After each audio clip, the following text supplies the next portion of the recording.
right, welcome to episode 37 of the Beer Bullshit Show. Yeah. I'm the host, Chris Bennett, and tonight we've got a faceless guest. Well, you can see my face, right? Yeah, we can see your face, but not you live. One continuous scowl is what I'm aiming for there. But first, if he'd unmute his mic there, Scott. What is going on, my man? Not much. What you sipping on tonight, bro? Tonight I think I'm actually going to go with one of our Ohioan brews. Here it is, Jackie O's. Oh, look at this, look at this. Nice. Aphrodite oil. Never had this one. So this will be a first for me tonight. I haven't heard of that one before, and I'm in Ohio. Really? I was gonna say, Nicholas is from Ohio. I forgot. This is that. Oh, very nice. Yeah, I'm up in Northeast Ohio. I'm outside of Akron, Akron, Cleveland area. Dude, I'm like right outside of Akron myself. Oh, really? Well, I'm technically in Mogador, so you probably know where that is. Yeah, I'm in Newton Falls. Ha! I used to live out that way, man. Small world. 2 is a beautiful number, and not just because I'm standing with these two. So cool. Hey, Scott. Ooh, I got some of that Fat Jack. Did you? Yes. At my local Hy-Vee, they were selling it for $1.99 a bomber. Ooh. So I picked up about 3 of them. I'd have picked up a can. And well, I would have picked up a case too, but I mean, a buddy bought me a bomber of it, and to tell you the truth, it's not as good to me. It's not as good as the Honey Queen. I like the Honey Queen better, so that's the reason why I didn't pick up a case. All right. But I'll open one of those bad boys up after I down my first beer here. So Nicholas. Yes. I know you can't really physically show us what you're drinking. No, I but can't. Are you drinking anything? I am, and it's a good thing I can't show you because I'll be honest with you, I have had such a busy schedule lately that until earlier today, I didn't even remember I was coming on the Beer and Bullshit Show. And I can't believe I forgot because I've been looking forward to this so much. And so on my way home, I had to go through the drive-thru, and I picked up some cans of stuff you probably hate, but I love it. I've got 24-ounce cans of PBR sitting in front of me right now. Oh, you are so lucky we cannot see that. You're also lucky you can't see my ugly face, so it Oh, actually works whatever. on many levels.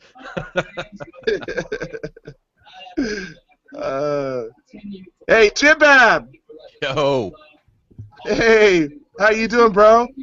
Oh, not too bad, man. Sorry I'm late. I was kind of unprepared. So, anyway, but I actually don't even have a beer.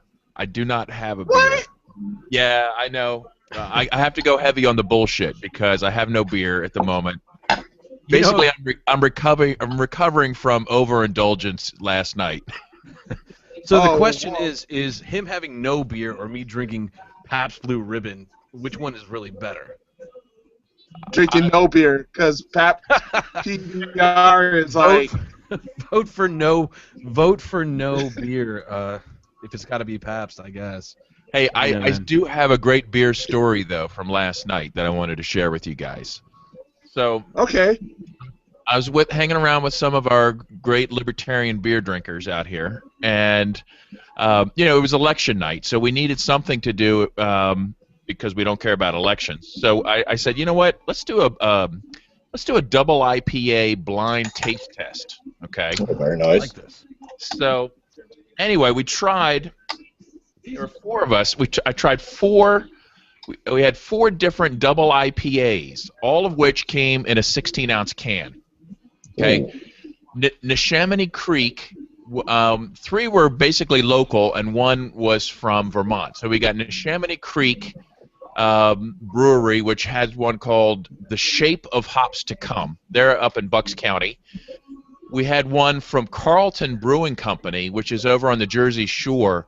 It's called 077XX. Now, I don't know how they pronounce that, but that's the name, 077XX. A brewery called Liquid Hero, which is in York, Pennsylvania, had one called What the Flock. I don't know what that is about. I've heard about that one. And Heady Topper was in there. So I was really interested to see how these regional beers would stack up against, what some people think is one of the best double IPAs out there. Now, the results were incredible. Heady Topper tied for last place in this lineup. Wow. Wow. Yeah. The winner was this one from Neshaminy Creek, which is a Bucks County double IPA. So definitely be on the lookout for this one. The Shape of Hops to Come comes in these 16-ounce cans, and it is great. Now, I should mention that all of these beers were great. I could barely pick a favorite, let alone pick one I didn't like. Second place was the Liquid Hero, from York County, which with their What the Flock double IPA.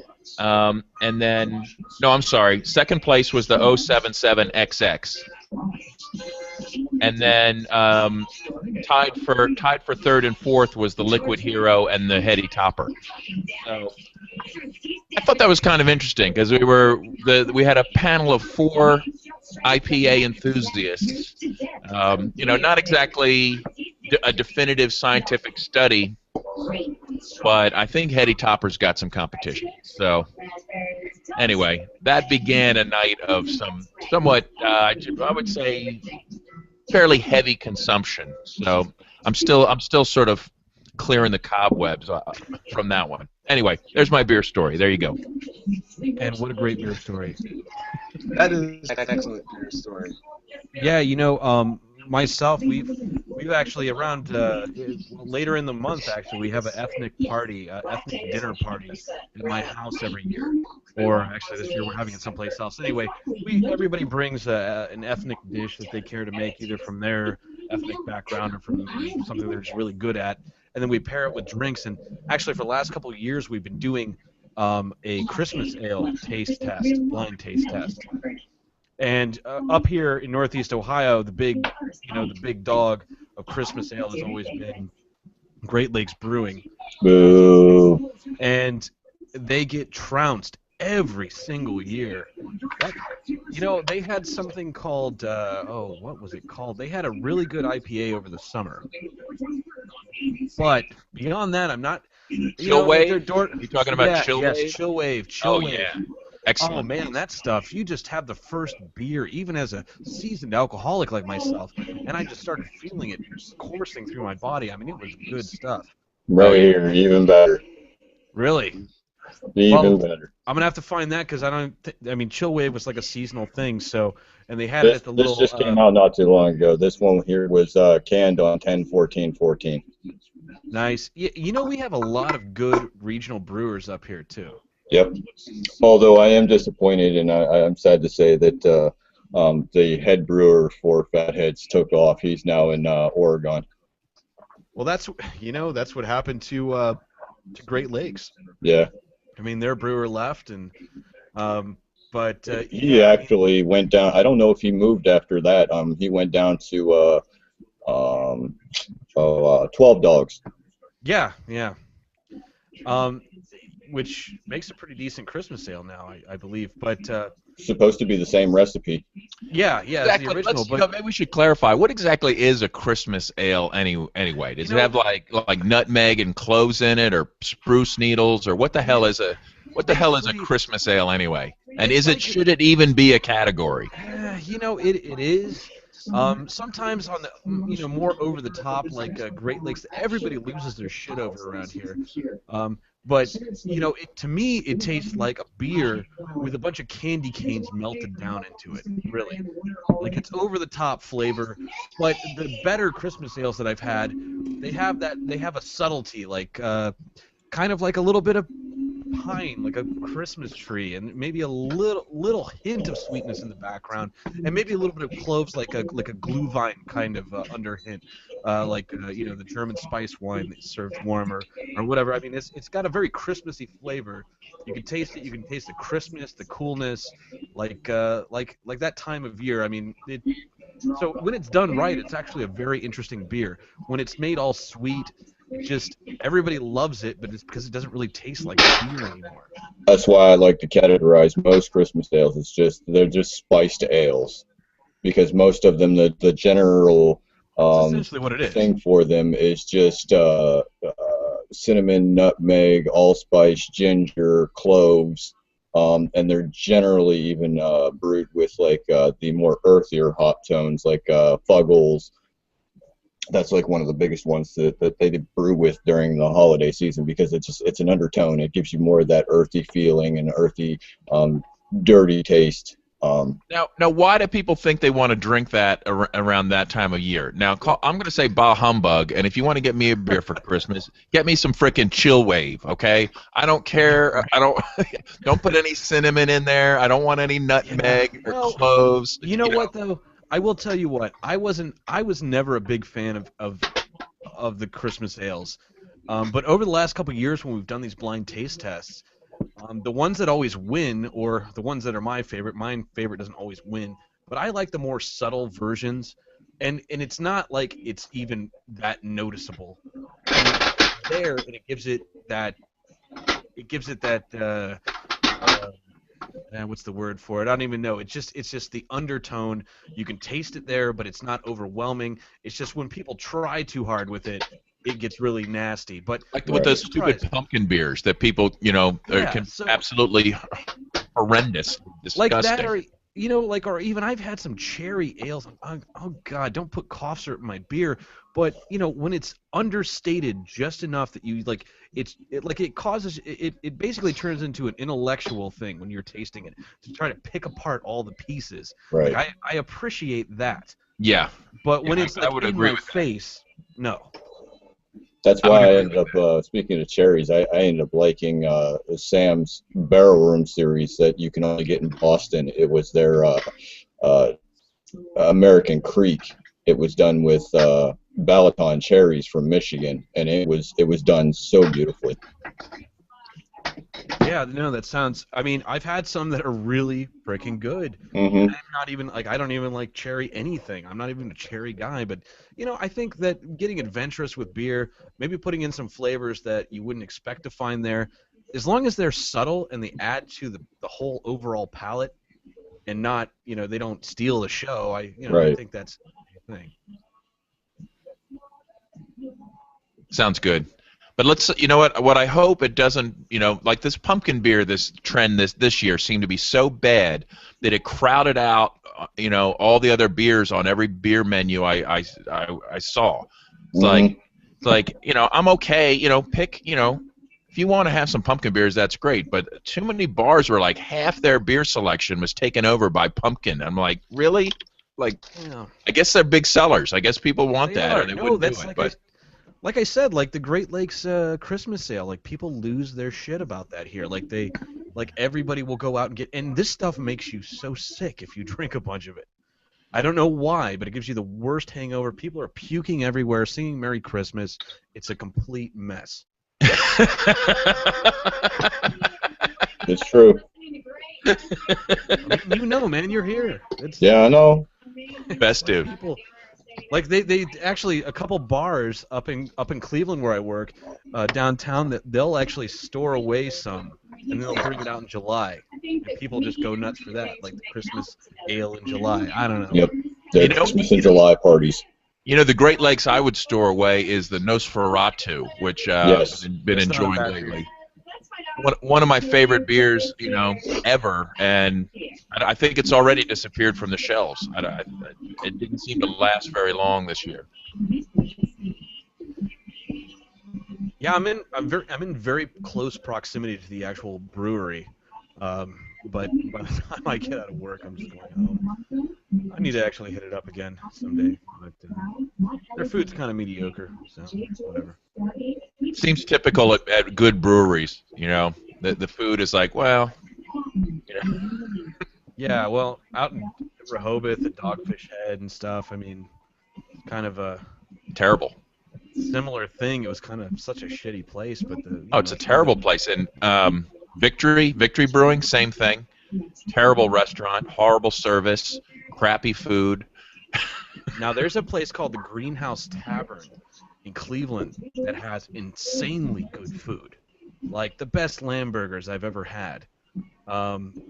This is where recently we had a big thing up here. I don't know if you guys heard about it. It was last Thursday, but LeBron returned to Northeast Ohio. So there were like celebrities here, and where did they go? They went to the Greenhouse Tavern, which isn't even like a really high-dollar place. It's just really good food, good chef, and they actually brew their own, and it is really good. So it was a good restaurant with really good beer, but I found that places that just are known for their really good beer don't necessarily have really good food or a good experience. No, they don't have to. People don't go there. People don't go to Victory for the food. Oh, they're beer tourists. They're like there for the beer, right? Yeah. So the food is whatever it takes to allow you to drink more beer. Speaking of Cleveland, though, I am happy that New Albion Ale is coming back. I don't think I've ever had that, man. Really? It was one of the original craft beers of the century because of the fact that it was brewed by Jack McAuliffe, and he did all his stuff out in I believe it was at the edge of San Diego. But his daughter now owns it because Sam Adams brewed it 2 years ago now, and she just got it back up, and they did during Cleveland Beer Week. They re-released it only on draft. She plans on putting it in cans, and she plans on doing the rest of her dad's beers. Nice. And with that being said, because of the show delay here, I've actually had a few beers already. I will be right back. Continue without me. Right. So I'm drinking the Stone Go-To IPA. So that I have, but I picked up this week. I picked up a 6-pack of the Celebration Ale by Sierra Nevada. Good. And I picked up a 24-pack of the Sam Adams Winter Pack. Very nice. So, and then I the will say 24 this pack. much. If you guys ever find this, or if you want some, like any other time that it comes up, I will definitely send. It is good. What is it? Oil of Aphrodite. It's what they call a double stout because of the little literature on the side of the bottle says Oil of Aphrodite is an American double stout brewed with locally harvested black walnuts, Belgian candy syrup, English, German, and American and Belgian malts, are accompanied by a specific Northern West hop created sweet and rich springboard for this deep nutty, shared with friends and all loved ones. It is 10%. How sweet is it? I don't think it's very sweet. I get more malts than I do. I mean, there is a substantial sweetness there, but you also do get that kind of nuttiness going on in it. So it's got like a little bit of sweetness, a little bit of nuttiness, and then you get that, traditional double stout flavor right up front. I think I'd like to try that. I've been on a stout kick. I don't know why. Even though there's so many wonderful, great IPAs that I you guys know I'm a hop head, but right. Man, last night my one for the road was the Founders Imperial Breakfast Stout. Mm. Not one for the road. No, not the one you want like as the last beer of the night. Like No, was- no, no, no. That's the one. That's usually the one that you try the first thing of the night. have you ever like had to sit in your car and just like wait a half an hour or an hour before you can go Yes. home? Never. Oh, No, yeah. it's just like it's like living pinball. It's fun. No, I'm just kidding. But Anyway, that was me just sitting in the car, just going, I'll just hang out, you know. but what you just said about you're a hophead, but you've been drinking stouts. Personally, I have a like a seasonal beer taste schedule. I really do. Like in the summer, like in the springtime, I actually do, because I'm getting ready for summer. I really do like really hoppy beer, like Chill Wave or something like that. And then in the middle of the summer, I like more clear, just really crisp, good lagers. And I also like a good Hefeweizen to start out the day, like Franziskaner or something like that. For like as a breakfast beer or No, just to start out the day. I don't know. which usually starts in the afternoon or evening. Okay. Except for on weekends. It could be a breakfast beer. And then, fall, winter, especially winter, are my stout times.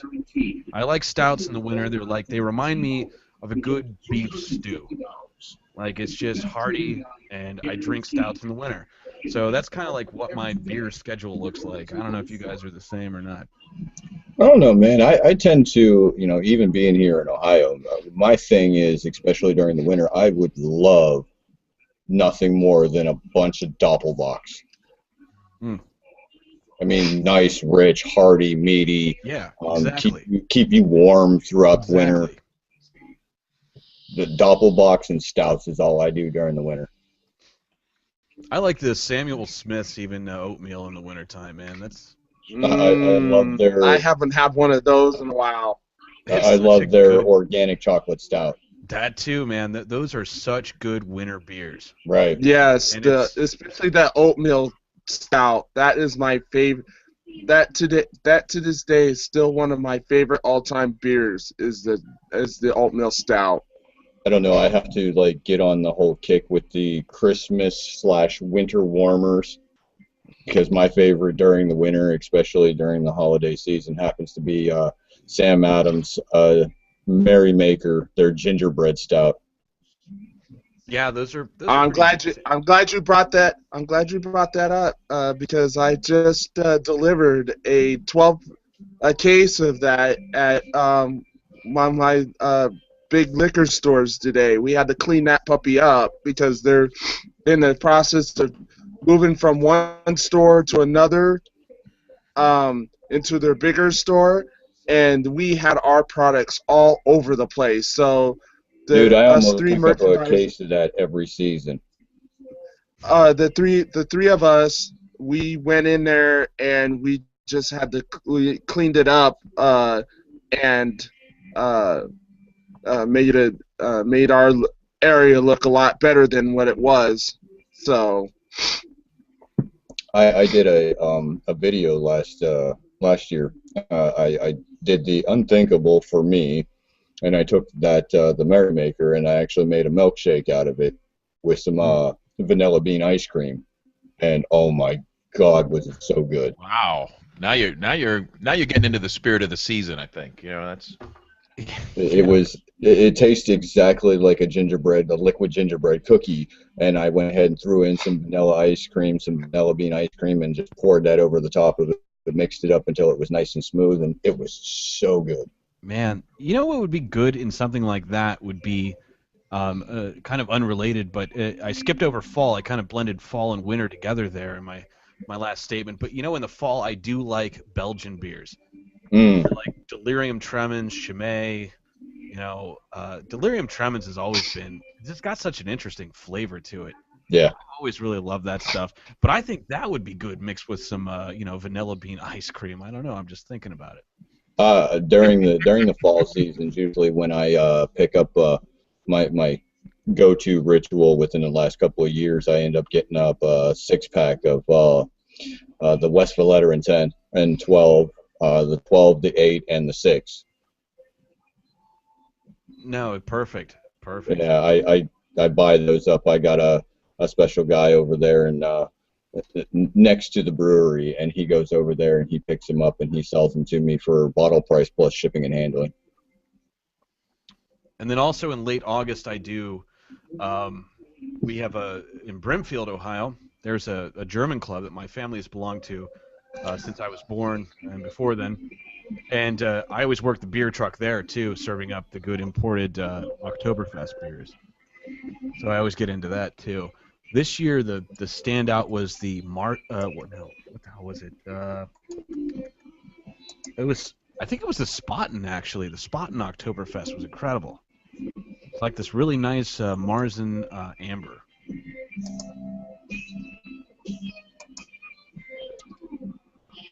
Yeah, we did both a pumpkin beer and a Oktoberfest show on the Beer and Bullshit show. Oh, awesome. Cool. So, now there's an elephant in the room with the with the elections. Man, people are just losing their shit out there, and it's cracking me up. Speaking of the whole Oktoberfest and the German community, did you get a chance to go down to Cincinnati's Oktoberfest? No, but I go to the one that I've heard lots about the Cincinnati one, and I hear it's the biggest, most badass Oktoberfest ever outside of Munich, or München, whatever. But the one that we have here, it's like it's at the club. It's private. It's a private club. But everybody's invited to come, and it's just everything there is super, super authentic. All the food is made by the little old ladies. But we get like 10,000 people. I mean, it's insane. It's like a huge amount of people that come in for it. And I don't know. I could go down to Cincinnati or any of the other big ones, but this one is just big enough for what I'm looking for. I don't know. I just kind of grew up with it. I like it. I like the feeling of it. Right. I mean, I've only been going down to the one in Cincinnati for like the last 3 years, and it's just the atmosphere. It's the beer. It's the food. It's that all that just kind of keeps me going back. And I was actually thankful enough to actually meet Jim Cook for the first time. Is it more like the food? I mean, is it down? Because I've not been to it. Like I said, I mean, is it more like just like stands set up by a bunch of different people, or you got like carny food, or is it actually like good like German style? It's all German, no matter what it is. I mean, it's like Cincinnati is what they call the home for the largest German population in the United States, and every single one of them seem to flock out for Oktoberfest. They all brew. They make their own brats. They make their own their strudels. All the foods very authentic. You got your corporate sponsors that come in like I can't remember who's off the top of my head. You got a few corporates, but mainly it's all their. They all come from what's known as the Over the Rhine district. Okay. Yeah, I've heard of it. Yeah, the one that I usually go to, like this is one that was founded by all the people that got kicked out of the proper German club in the city of Akron because they weren't real Germans, because they were all what they call Donauschwaben. Like, yeah. They were. Yeah. So this one's very influenced by like it's not just German, but it's like a lot of Hungarian influence and stuff in the cooking, and I mean it's kind of a little bit like the sausage we make. Like I make about 150 pounds of sausage every year myself. And nice. It's kind of like more spicy, and I've got a smokehouse out behind the house, and it's I don't know, it's kind of like that. It's more of a Donauschwaben kind of experience, but if it's not at the same time, I'll come check it out. If it's at the same time, I'm definitely going to the one that I'm using. When's yours? Well, off the top of my head, I have no idea, but it's towards the end of August. Actually, I think it's the first Sunday or first weekend or second weekend in August or no September. Ours is September what 21st, 22nd, 23rd, 20. Well, I'm talking about the end of it. 23rd. Okay. Now, if you're only out in Newton Falls, we also have Beer Fest, which is in June. Really? So it's like a. When I was a kid, it was called Schützenfest, which was where it was an old tradition where everybody would get drunk and shoot rifles. Yeah, now you're talking. Nice. And they got rid of that quite a few years ago for liability reasons, I'm sure. Right. But I don't understand. What do you mean liability? well, somebody might get shot. Everybody's drinking, shooting guns. I mean, it was changed from 22s to air rifles, and then they changed the entire thing. They got rid of guns altogether. But it's still a good time, although less good, I would say, with the absence of guns. Hey guys, I gotta bail out. Wish I could stay longer, but I did want to drop in and say hey. But anyway, like I said, I got some recovering to do, but I'll be better equipped for our next show. I promise. Nice talking to you. All right, great seeing you guys. Good night. Thanks for coming, man. Well, on that note, I will grab another beer. I will be right back. Fair enough. I'm actually down to my last one right now. It's ridiculous.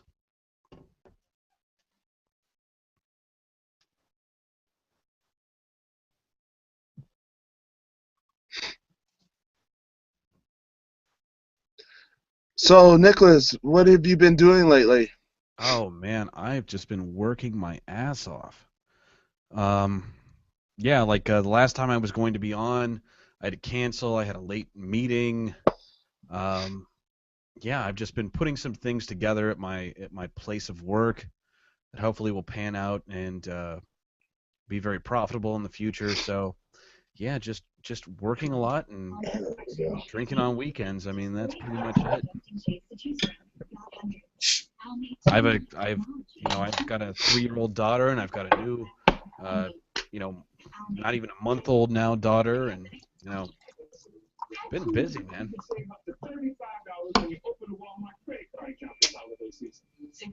And of course, with the guns and the beer, the first thing I think about is liability because I'm actually an insurance agent. As sad as that is. Well, unfortunately, I can't say unfortunate. I guess I work in the manufacturing industry, and I get to review beer at the evening. So I guess that's a plus. Doesn't get much better than that. Reviewing beer.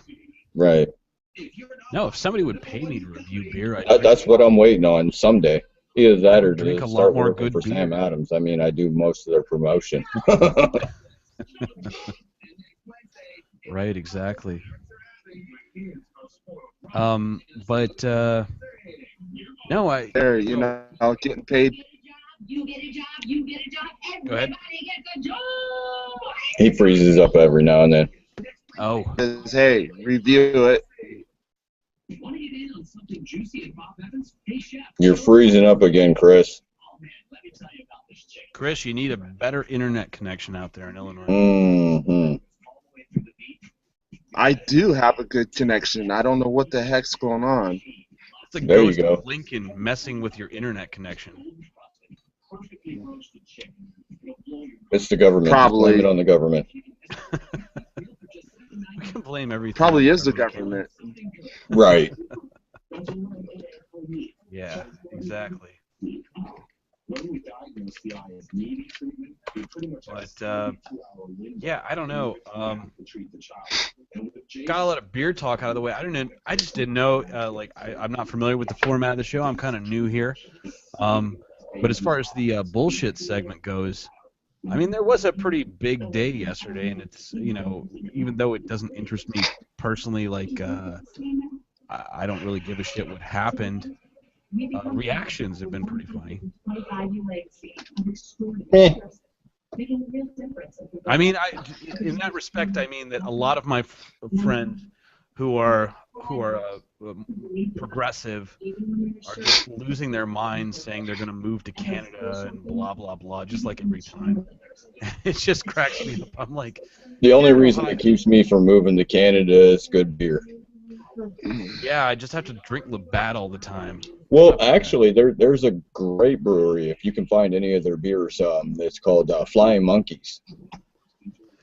Yeah, man. Actually, I was stuck behind a truck this morning that was distributing it. Right. I mean, they make one the magnificent triple chocolate stout. It was like, what's their little tagline? I think I saw it in the back of the truck. Is normal is weird or weird is normal or something. Right. Yeah. And surprisingly enough, I was talking to a reviewer called by the tag name White Rhino, the albino rhino, and he was like, he was kind of fuming. He was like, "You get that beer down there? We don't even get it up here."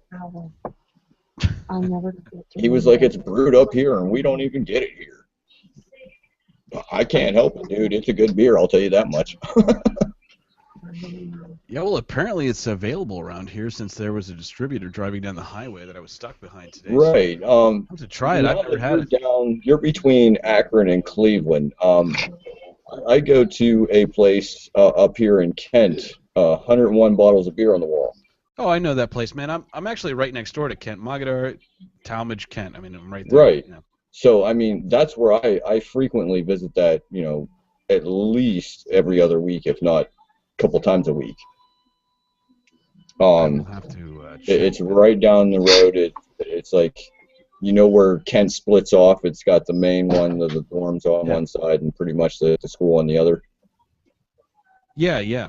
Yeah, it's like right there in the middle, next to. It's in the FedEx Plaza. Well, on a Friday night, I will not go out there to do the show with Corey anymore. I will drive out there for beer.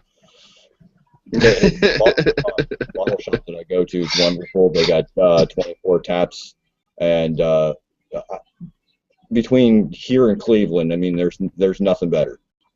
No, that's awesome. Do you know Corey Moore? Name sounds familiar, but I can't put a face to it at the moment. Yeah, he's another Kent person. Kent's probably close. I used to live out in Wayland, actually. Okay. Off Route 5. Right I originally came from Cortland. Okay. And then met my wife. She came out from out here, and then we moved out to Newton Falls, and that's where we've been ever since.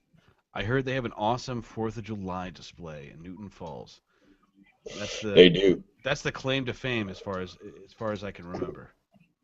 It is crowded as all get out. I mean, you're like cheek to cheek with everybody. But yeah, I mean, it's really good. It's big, vibrant, and beer sucks. But yeah, of course.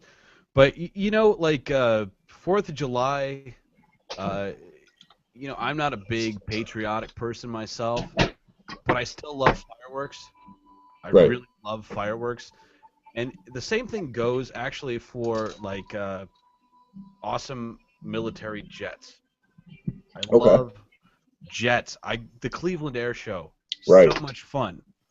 The Blue Angels are awesome. I can't get around it. Even as much as I hate the military-industrial complex, I still love. I mean, if they would just spend all their money putting on pretty shows for the population and not bombing people, I'd be okay with that. I mean, it's nice to see like old aeronautics. I mean, that's just. I happen to be one of the patriotics, but for the cause, and we as people, I'd like to say, have gotten away from that cause and whatnot. But anyway, I suppose it depends on what your definition of patriotism is. Right. I mean, that's what I try to talk to people about a lot, is because of the fact that I'm more of a revolutionist, you could say, because I believe in the revolution. I believe in what they fought for. And at the same time, I believe in, our Declaration of Independence. And I feel, have gotten away from that. We've our government has pretty much turned into exactly what we fought for. I don't disagree with that at all. No, it's And- just usually when I hear patriotism, I think blind allegiance. You know, take whatever bullshit they're feeding Yeah, us, and no. rah rah Yeah, rah. I blah, unfortunately blah, would say that I'm not one of the sheep. blah. Good. You mean you're flag waving, parade watching, America kind of Hey, man, people? I watched the videos Right, for the and kids. I would, if I can pull it up, I'll see if I can show I'm my not a flag. shirt. I'm not a flag waver. I ordered this shirt, and I've already been getting flack because I've ordered it. I'll see if you guys can read it. Can you guys read that? Oh, that's a ton of words there, man. I can read some of it. Yeah, I don't think it's going to focus quite enough to read all of the words. It But, just Yeah. give a synopsis it of says, "Get this straight. I don't care about your color of your skin, your gender, your politics, or your religion. If you support raising taxes, violating rights, bypassing the Constitution, or disarming people, I will resist you. Obedience is not patriotism. Patriotism is the love of our country, not your government. Don't tread on me." Fair enough. And I've been getting minimal, as of right now, until I wear it, flack from just ordering it. So you must have shared that you ordered this with love. Mm-hmm. I see. I don't It know, was man. pretty much one of those Kickstarter programs for people that wanted to start, printing them, and they were like, "Oh, if we get like 100 or 150 orders, we'll start printing them." Well, they got their 150 orders because I got my okay that it's been printed and it's been ordered. See, I'm honestly anymore, the older I get, more of a no borders kind of person. Like, I don't even give a shit about countries. I really don't. Right. I mean, especially as technology advances and things like that, I kind of subscribe to a sort of Jeffrey Tucker view of the world when I'm in a good mood anyway. But, that's, like, even just the whole country thing, like, leads to a lot of problems. I don't know. But, I'm kind of I try to be a realist, but I am jaded anarchist. I don't know.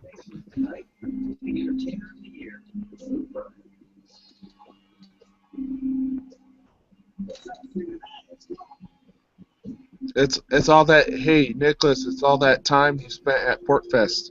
Yeah, exactly. The 1 year I spent there, hanging out with you, drinking beer, and Angel Clark and Angela Keaton.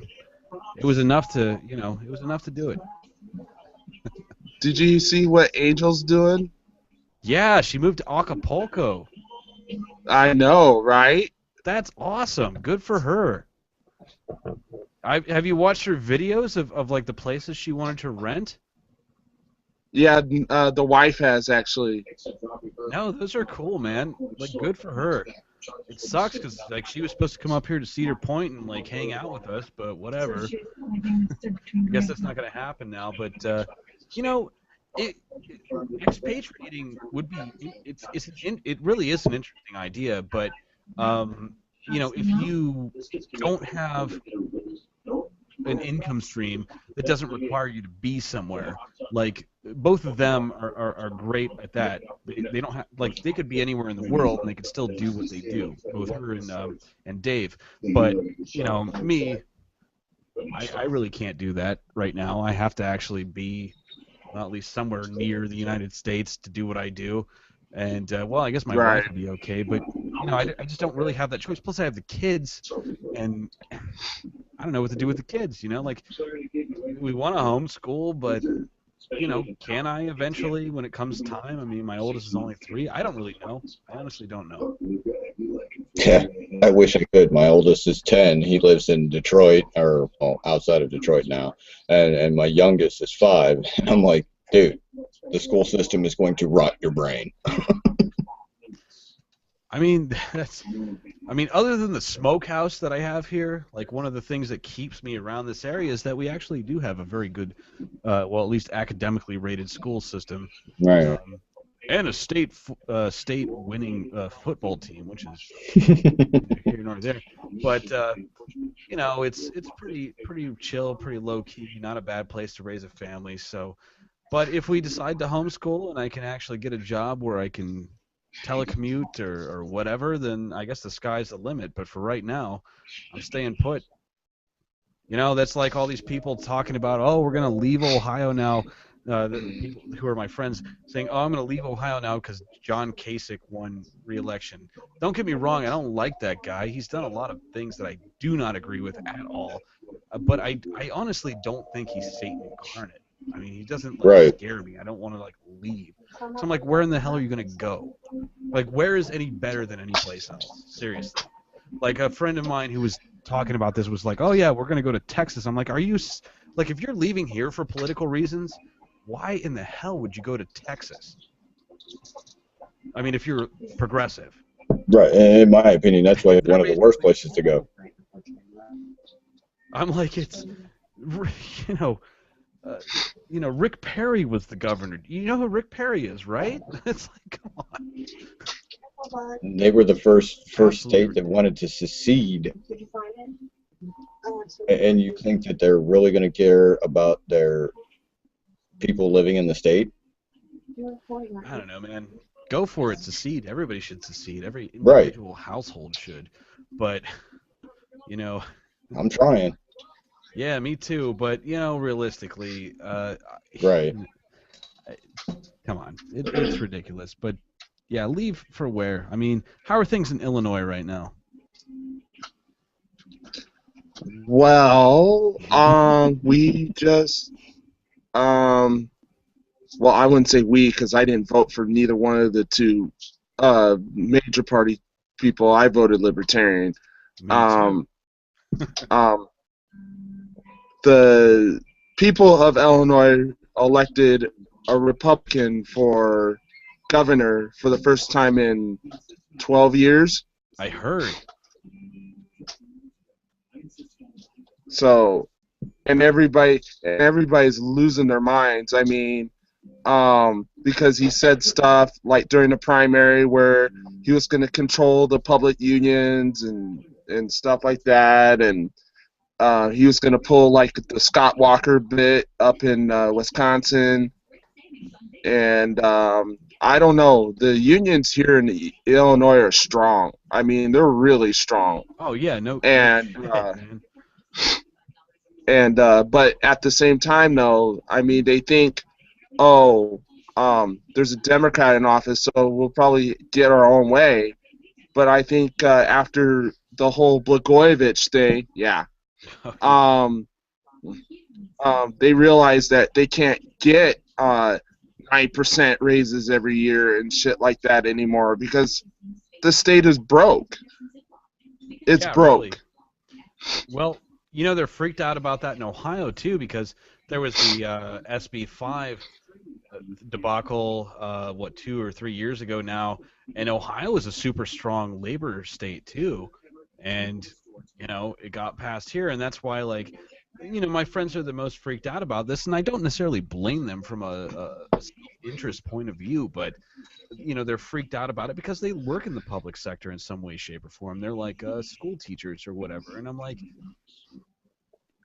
I think their heart's in the right place, and I appreciate what they're doing, man. I really do, because I'm like classical liberal. I like people. I want people to do well, and I understand where they're coming from.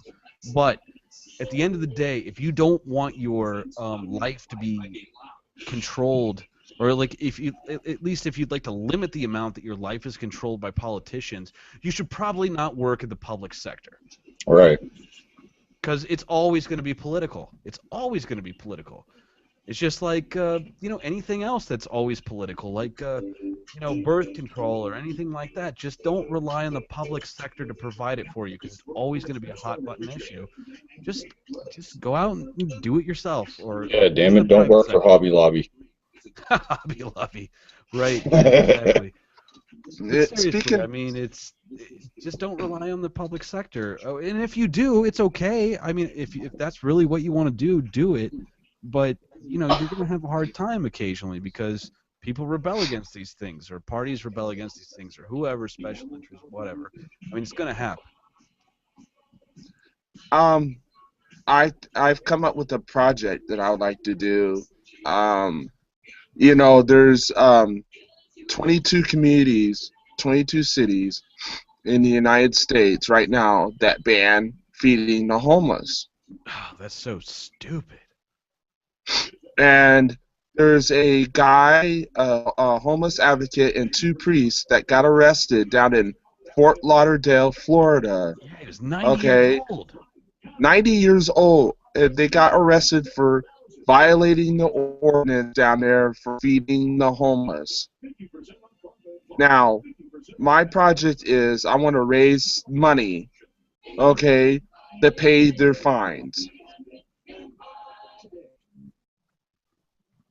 Their fine is, they're looking at 60 days in jail and $500 fine. Take it a step further. Pay their fines and also fund a massive, you know, voluntary wave of feeding the homeless. Yeah, that's what I was gonna do too. I was gonna find out which of these 22 communities are have ordinance on the books for not able to feed the homeless, and then just find people in the areas and just flood those places and have them feed homeless. Hell yeah, man. Right. They don't want the competition. What better to do for civil disobedience than feed the homeless? I mean, who can really fault you on that one? Anything. Oh, I know. I've been on this real serious civil disobedience kick lately. I don't know why it's come over to me like this spirit of Thoreau. Yeah. Or Spooner. And I'm like, we got to find a cause. Just practice this because it's ridiculous. I mean, my wife and I, we try whenever we can. If we see a homeless person or someone here in Springfield, and Springfield's one of those 22 communities actually, okay, that bans feeding the homeless. That is so messed up, man. So we'll feed them whenever we can. No, that's good. That's the best kind of civil disobedience, is that you're actually defying the government to help. And that's because people, like, from a PR perspective, I mean, not even from like a karmic or feel-good perspective, but from a PR perspective, you can't go wrong with that, right? That looks horrible to the government, and it really exposes the hypocrisy that exists within, you know, the ruling regimes. I don't know. I think it's great. But you know what, Nicholas? There are people out there that defend, you know, these policies. They do. Well, you can't feed them. How if you give them food poisoning? I like, these people are hungry. I don't think they really give a shit. What if you're giving them junk food? What if you're giving them diabetes? Come on now. Yeah. How if it's not healthy? It's but just then like, again, I think I would also categorize that under a little bit of, you know, it goes along with revolutionists because of the fact that I believe that we look after ourselves as human beings and as our nation as a whole, because of the fact that if we are not healthy, we cannot live on to, you know, eventually change what we do not like about the way that we are living. Well, absolutely. yeah, but at the same time, Scott, if you hadn't eaten in 3 days, okay, and someone gives you, like, you know. But that's what I'm saying. I mean, if you're going to take the time to sit there and feed you, fuck that, you're gonna eat it. You're feeding somebody else. Right. You're feeding somebody else because of the fact that our government has demeanored people who don't. You can't afford us, so you can't afford our what do I want to go on? Let's just go out there, our insurance policies, our health care. You can't You know, afford us. Dude, you're starting I to think sound more and more to me like the Queen of England. yeah, really. Well, you know what? I've met a lot of homeless people. I've met a lot of beggars, homeless people, and I've taken a little bit of time to talk to them. And you know what? The people that usually are in that situation, even though there's help that could help them, that's government sanctioned help that could help them, the reason they're in this position is that they're like me. They're rebels and they don't want to bow down, and they don't want Right. to bow down and kiss anybody's feet to get help. They don't want to submit. They're rebels. They're just free spirits. They don't want to do this. And because of the way the system's set up, they can't make anything of themselves. Like they're entrepreneurial even. They want to go do something. Most of them have told me that, but they can't do it because of these barriers to entry. So, they want to make themselves better, but they don't want to bow down to this authority, to this megalith. They're just they don't find it within themselves to do that, and I respect that. I mean, Years ago, I was down in excuse me, St. Petersburg, Florida. I myself found how hard it was to be able to get somewhere for food. And it's just like we ended up having to go to a public church that was actually giving food out. And if you didn't make it there by a specific time, and if you weren't by a specific number of people, then they couldn't help you. You would have to go without. And it was just like, okay, I got in there, and there was other people in there, and we actually had a hot meal for the night, and it was just like this big, humongous black dude. I mean, he had to stand like 6'4", 6'5", and he come you're up to like me. Chris. Yeah, right. And he just stomped up to me all big and brawly out, and he was like, "Want to eat that cornbread?" I said, yeah, I am. I'll give you mine if you can hook me up with a cigarette. I'm like, dude, here's a cigarette. He was like, dude, I'm gonna hook you up with more than just cornbread. He was like, I'm gonna give you my cornbread. He was like, I'm gonna give you my hash. He was like, here you go, man. God bless you. And that moment, I kind of changed my life because of the sheer fact that it was just like, he wasn't looking for trouble. He wasn't looking for anything else. He wanted the cigarette. He wanted something that you he could thought not get that I had, and he bartered for it. you thought he was gonna plummet you, didn't you? I was like, oh shit, this dude's gonna come over here. He was like, oh, I want your cornbread, dude. I'm like, oh shit, here we go. We're gonna have to scrap for this cornbread. I was ready to scrap for my No, but cornbread, that's dude. Remember, nah, man. remember, Oh, he froze up again. Oh man. remember that I movie, was gonna The say Green most people Mile? are. The Green Yeah. Mile. Yes, I do. That's one of my favorite movies. You see how big that the dude was, but everybody thought he was just this hardened person, but he actually just was the really nicest guy that it's like it would be someone that you John would just Coffey. go right. It would be someone you would just go down to your neighborhood bar and just have a freaking couple beers with. Right. I love my that my movie. wife I kept me love from it. doing, but I was actually, talking that there's a bar for sale downtown here in Newton Falls, and I was actually wanting to buy that bar up and pretty much turn it into more along the lines of an anti everything society bar. Pretty much serving craft beer as a majority, and the evidently the have to have as a minimal, and pretty much be like, this is why I'm doing this, because of the fact that everything outside of this place is controlled in some form of way. Now, I do understand we have to have laws, we have to have taxes, Do we? but to me, Do we? they're taking it over abundance. I mean, they're doing it 10, 14, 15, 20 fold over what necessarily has to have. Well, And, everybody in my town is going to think, if I told them, would think I'm an asshole for voting down like the school levies and stuff. Mhm. But honestly, they get plenty of money. They can make do with what they have.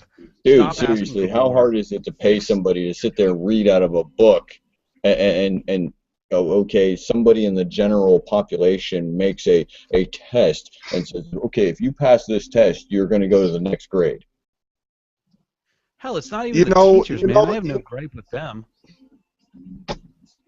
you know, ahead. Nicholas, I don't have a problem with the teachers, or I mean, I homeschool my kids, but you know, everybody that goes along with the school district.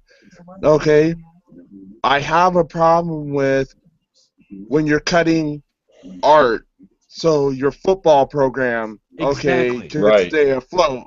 Exactly. Okay, that's where I have a problem. So get your shit together and manage it better. And You know to what? my extent I don't. on that, I really What? think that the football program should be separate. I think it should be funded separately. Okay. Funded. I think it should be an outside. If Out you of want pocket football expense. so bad, it should be funded separately. If you want basketball, you want sporting programs or whatever. I think Sure. art and music are a little bit more important. Okay. Intellectually, Than yeah, Fundamentals and that's that the point started of the sports United programs. States should be a demanded category. Anything outside of that should be a out-of-pocket expense. Yeah, and I'm not even a football hater here. I mean, I'll be watching the Browns tomorrow night. It's not like I hate sports or something. Which I don't hate do, sports either. I don't but hate I sports agree with either, you. but I just think that our priorities are whack. They're totally screwed up, and that's why I vote down the levies, because I'm like, you know what? You get all this money, you can just manage it better. You can, And you can what reprioritize. determines, and going on a long term, especially with some of these sports, why do they need X millions of dollars to play this sport? Yeah, or to give, and cynically, to give young kids brain damage. I mean, Well, not only that, I mean, they Come give on. them false hope in some sense. Oh, I mean, yeah, 'cause you come not out of- every child is going to become an athlete, a superstar, or even a pop star in yeah, music. you're top shit at Southeast High School. You're not gonna. Right. You're I not mean, gonna when go you on to get into be. college, even if you're in college and you're the top shit in college, and then you That go, doesn't mean anything. you're drafted by the NFL. Okay, the NFL is a totally different game than what you played in college. Now you get Right. hit one time, break your freaking neck. Oh, you're done. Look at our boy Manziel. He hasn't Right. even played yet. But anyway, yeah, exactly, man. I don't know. I think it's totally screwed up, but I don't feel bad about voting no on everything. I went out and I voted for the 2 libertarian candidates on the ballot, Yep. which were my friend Bob Bridges, awesome dude, really awesome dude, and my somewhat acquaintance. No, I know him. We just don't always see eye to eye. But Kevin Nettler. But I voted for them, and then I voted no on everything. And I left. Mm-hmm. I That was even pretty voted. much it. I even voted no on retaining judges. I think there should be a reshuffle of judges every election, just like politicians. I agree. You know, That's I too much mean, fucking power, if man. you, and out here, if you get less than 60%, you're not retained, and your butt goes. That's a good idea. Wow, You something know, in the I Illinois mean- power structure that's right. I mean, a buddy once told me when I was living out in Pennsylvania, he goes, "This is how you should vote. If there's no libertarians on the ballot, you should vote against all incumbents. You should learn who's the incumbent, okay? All right? Does your dad drive a black BMW X5? Yeah, not a bad idea, except for sometimes the guy that's going to replace the incumbent is even worse. And if But, there is no incumbent, if there is two people running against, you leave it blank. And if there is nobody, and if there is not two people running against each other, you leave that race blank too, because that guy doesn't. He's the only one running. He doesn't need your vote. He's gonna get it some way. yeah, unless there's somebody I agree with, I just leave it blank, period. Like, I don't even vote. I don't vote.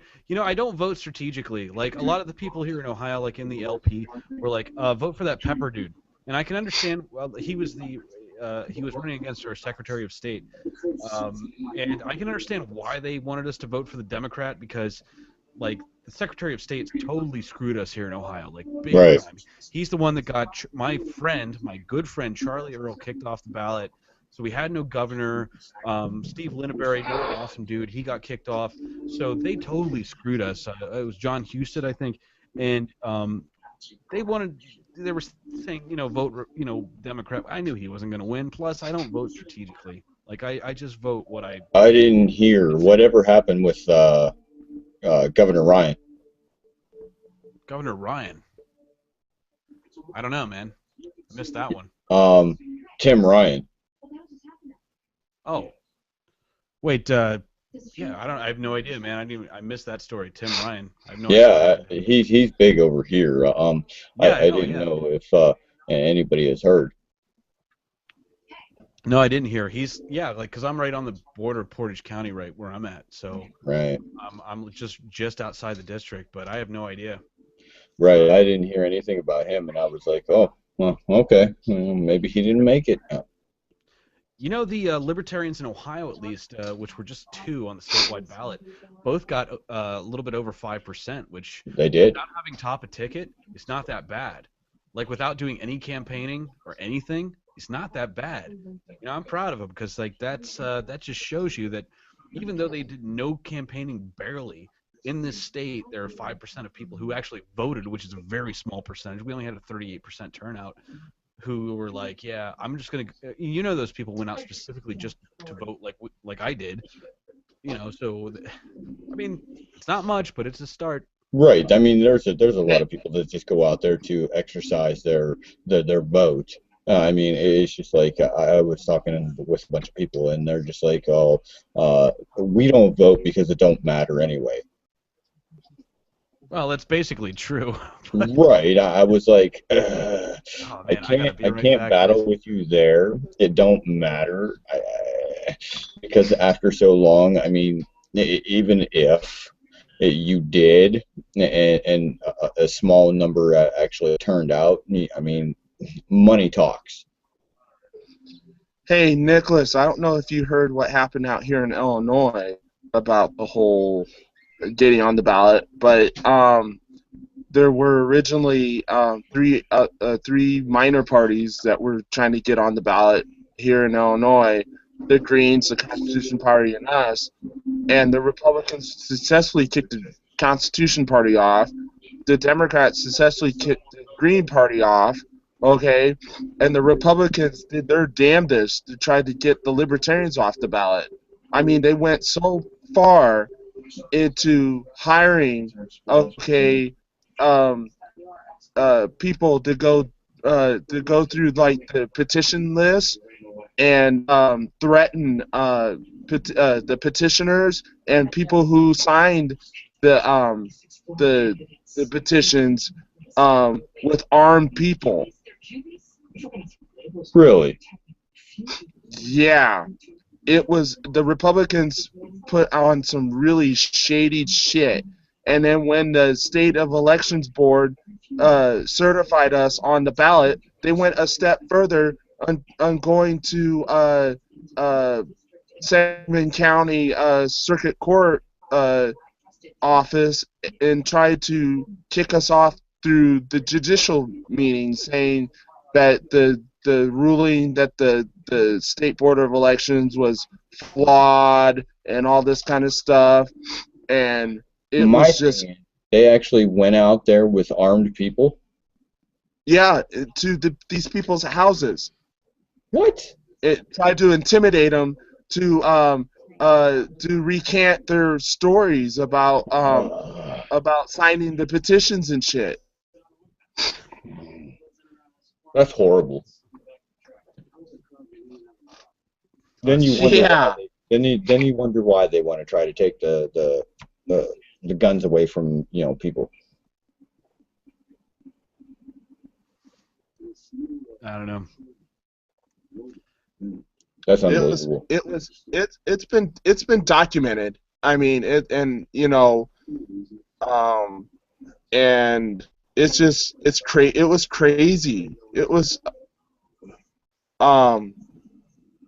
and then on top of that, our gubernatorial candidate gets this nice $30,000 check from a union, okay, from a public union group, and people just went apeshit, and I get this hate mail, okay, saying, "Oh, you from the Republicans saying you shouldn't vote for this person because this person is blah blah blah blah blah," and then you get the hate mail from the union saying you need to vote for the Libertarian candidate because he is for this, that, and the other, and it was just ridiculous. That is crazy. It is crazy. Corey posted something today or yesterday about going to vote, and I thought it was pretty hilarious. He's like, yeah, basically he was going to do what I did, just vote third party, straight tickets, third party, anything else, just not vote. And then he had a couple local issues he wanted to vote on, and he was like, as I was walking into the polling place, some woman came up to me. She was running as a Democrat for the school board, and she's like, my opponent wants to abolish the Department of Education. He's like, well, I can't help but not vote for her, or vote for your opponent. So he went and voted for the person that was running against her. Nice. That was it. I mean, I don't know. I'm not against all government, but at the same time, it's just like these people that are in there right now they're too money hungry. They're too power hungry. They're ignorant. They're not for the people. I mean, I've gone on plenty of forums, posts, etc., throughout the year. I'm like, you know what? They were started and put there for us, by us. I said, it's not us, the general population, that is, the run-of-the-mill folks that are in control of this. I said, but we need to take control of it. We need to fight back. We need to, form some kind of alliance, as in anybody that makes under like 200,000 or 100,000 or whatever, because of the fact that we are not, in my eyes, and even in my county, we're nothing. We are below dirt because we can't afford to buy our own home. We are, told, hey, you can't be here because you don't have the right clothing.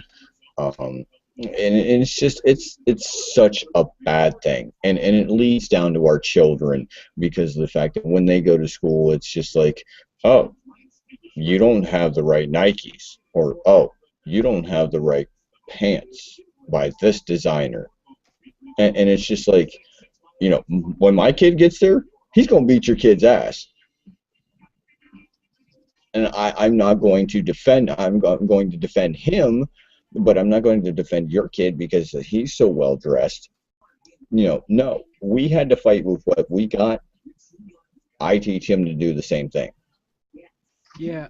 The thing is, Scott. I had a neighbor across the street that literally told us that since we don't pay taxes because we don't own our home, right? Okay, that he has a greater respect for his for his property or whatever, and it's just like, for one, the rent I do shell out does pay for the taxes that A Right. my landlord wouldn't just sit there landlord and pay pays. taxes for no reason. Right. You are paying tax. Okay, I go, and if that isn't the case, every time I go to the store, every time I get my car renewed, every time I get my license renewed, every time I pay gas, every time I'm paying some kind of a tax. So Dude, don't you're tell paying me, something in okay? because you are part of the system because you have a social security number. Yeah, exactly. I'm paying some kind of a tax. And Right. I told him, don't tell me I don't pay taxes, because I do. Everybody does. Right. Everybody does. Even Well, the except for illegal Wesley alien, Snipes there for a while. even the so-called illegals, okay, the illegals, okay, are paying taxes too. Yeah, no shit. They probably don't pay as much, but they do. Right. We're all not Wesley Snipes. Yeah. And you know what? Even Wesley Snipes pays taxes. Well, he got He just avoids the deserved. I mean, income tax. right. Right. But I wouldn't frame it as like a class. I mean, it's a class issue, obviously, but I wouldn't frame it like us versus them, because I mean, like that's been the classic idea. That's been the classic struggle that's been going on. Right. I mean, you could even People who are boil it rich down versus as people who good are not versus rich. evil. But the governing powers, they turn everybody against each other. Actually, I think personally what's needed is more opportunity and less barriers to opportunity, so that everybody can share in the riches that come from a free society, rather than focusing on, well, obviously, if you had any special restrictions, for people who made $100,000 or $200,000 a year, that would be authoritarian and tyrannical. I mean, you don't want that. Per se. Right. And you don't even. And I then- wouldn't and really then want a union of people who it's us versus them, and now suddenly I made $10,000 more this year, and now I'm in this group, and that just sounds complicated. But just tear down the walls, create more opportunity, and regulatory capture amounts for so much of this disparity. It really does. But that's another thing. They don't want equal opportunity. Well, no, of course not. They're the ones that write the rules. Well, it's not. I can't even lump. I don't like lumping people together. There's some people that are in on it, and there's some people that aren't. Right. So I can't just say this group of people are terrible, because that's not true. It's not true. Well, And that goes I for any don't group. I try not to believe that everybody is terrible, because it's not true. And there are people out there that are against us as a human society because of the fact that we are not part of the 1%. Now, that's why I look at people and I'm like, do you realize that it only took 3% to take down a government to begin with? That was very small. But that was the 1%. Right, at the time. I mean, they were the rich landowners. Right. I mean, in today's society, I mean, it's much more that would be needed. But at the same time, it's just like, there is so many good people out here that are free thinkers, that could come up with better solutions. But they're not given a chance. Why? Because they don't have the degree. They don't have the paper stating that they graduated. That they don't have, all the credentials needed to apply for the job. But yet, we are disregarded. You know what I would say, and these are going to have to be my closing words tonight, but what I would say is just give it time, because with the decentralization of information, of the economy, of all of these things are changing. These old regimes are definitely changing, and through free markets of ideas, the internet, all of this is not going. It's already eroding. It's already dying. So I don't think that this is going to be a long-term problem. It has been a long-term problem for a long time, and I agree with you completely on that. But I think it is changing, and I think that as long as we keep down this path of more decentralization, that we're gonna be okay in the end. I honestly do. I hope so, anyway. I agree. And with that, guys, Scott, Chris, been awesome being on the show. I've got to go to work in the morning. Thanks. Look me up if you ever get the chance to. YouTube, Beer Geek Beer Reviews, all one word. That's awesome. Yeah, I will check that out. And you guys have a good night. You do, you as well. Hey, Yes. Nicholas. Yes. You go. You got to encourage Corey Moore to have me on the show. Yeah, I'll make him have you on the show this Friday. I can't guarantee that. I'm just talking out of my ass, but I'm sure it can happen. Because he's been on this show. He needs to return the favor. That's because he loves hearing himself talk. He's such a that guy. Also, if you ever see me at 101, just stop by and say hi. I will, man. All right, guys. Have a good night. Thanks. All man. right, you too. Good. Thanks, Nicholas. It's really nice actually meeting somebody from my own neck of the woods. You'd be surprised how many who I know and what and where I know them from. So. Well, cheers to that. So I see you poured yourself a Boston Lager. Mm-hmm. I poured myself a Celebration Ale. This is the very first nice, one man. I've I really had. like that one. I like that. That happens to be one of my favorite go-to more hoppier style holiday ales. Yeah. Someone introduced me to it about 2 or 3 years ago, and every year I've been looking forward to it. In fact, my fellow coworkers, they saw it on the coming in off the truck, and they're like, "Chris is gonna get him some of that. Watch." Another one that I tried it out for the first time last year, and I'm sorry that I have not tried it before. Is Anchor Steam's. I want to call it their holiday or their winter warmer series. It's the Merry Christmas, Happy New Year's beer. Okay, I've seen it. It's got I've seen it, and Christmas tree on the bottle. Right. We distribute Anchor Steam actually. I had it last year. It was phenomenal. It was one of the best Christmas or holiday warmers that I've ever had. And this year they said that they went with they took it in a different direction. And I've got one in the fridge, and I'm anxious to review it because of the fact that now this is like totally different. But last year's, it was so phenomenal that I still remember it today. It was almost like a brown/red ale that kind of gave me a hint of pine and spruce. I was like, I'm sitting there reviewing it, and I'm like, it's kind of like I'm like drinking a Christmas tree. Wow. I was like, there's almost a little bit of spruce in here. I said it actually that's what stuck out to me, and it was so phenomenal.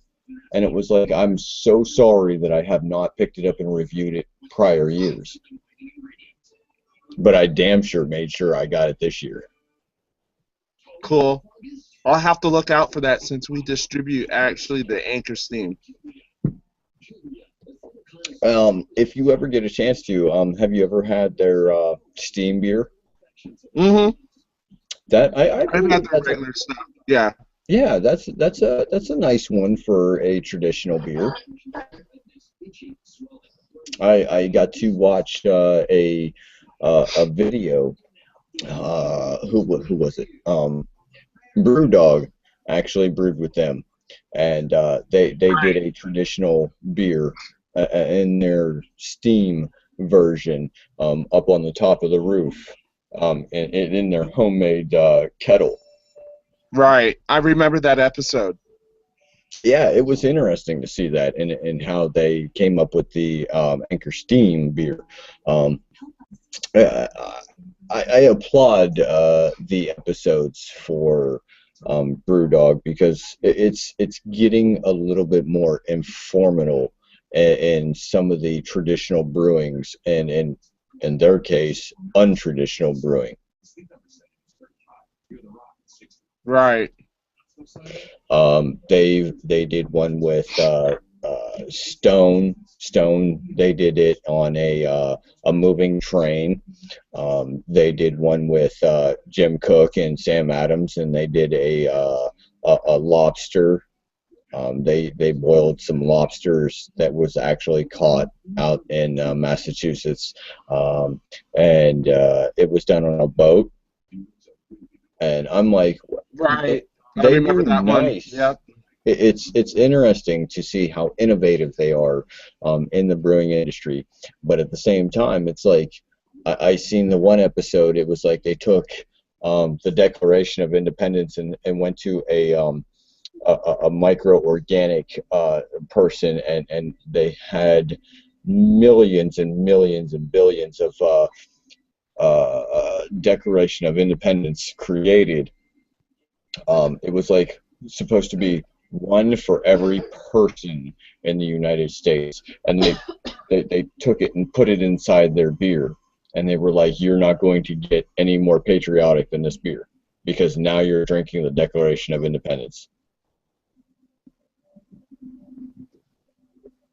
Yeah, I saw that episode. Yeah, and Right. it was just like, it was phenomenal, and I can't wait to watch the full season too, because I was like, man, they're just so innovative and thinking. I wish more Americans were at the same point, but then again, it's just like, if you look at the brewing industry, in my point as a reviewer as a whole, it's like, you can't do much more unless you dig into history itself to find out what other beers in history were brewed. Well, I have a show idea that I would love to do if I had the money to do it.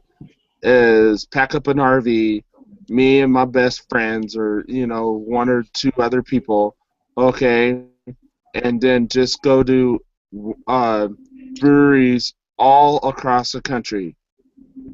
Well, that would be nice, Um, because then you could stop at each and every brewery in the United States and be able to do a review of their beer. right.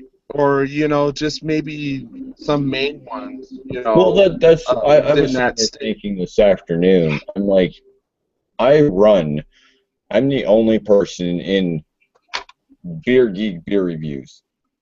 Okay, what if I call, you use the same tagline, but absolutely have one person from each and every state. So you have 50 people around the nation that could grab up any beer from that state and review it and post it up on that page. So therefore, it is still Beer Geek beer reviews, but yet at the same time, you're getting a wider nation view,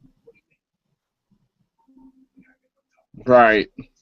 because each and every one of us could actually be considered a beer geek, because at the same time we're drinking good craft beer.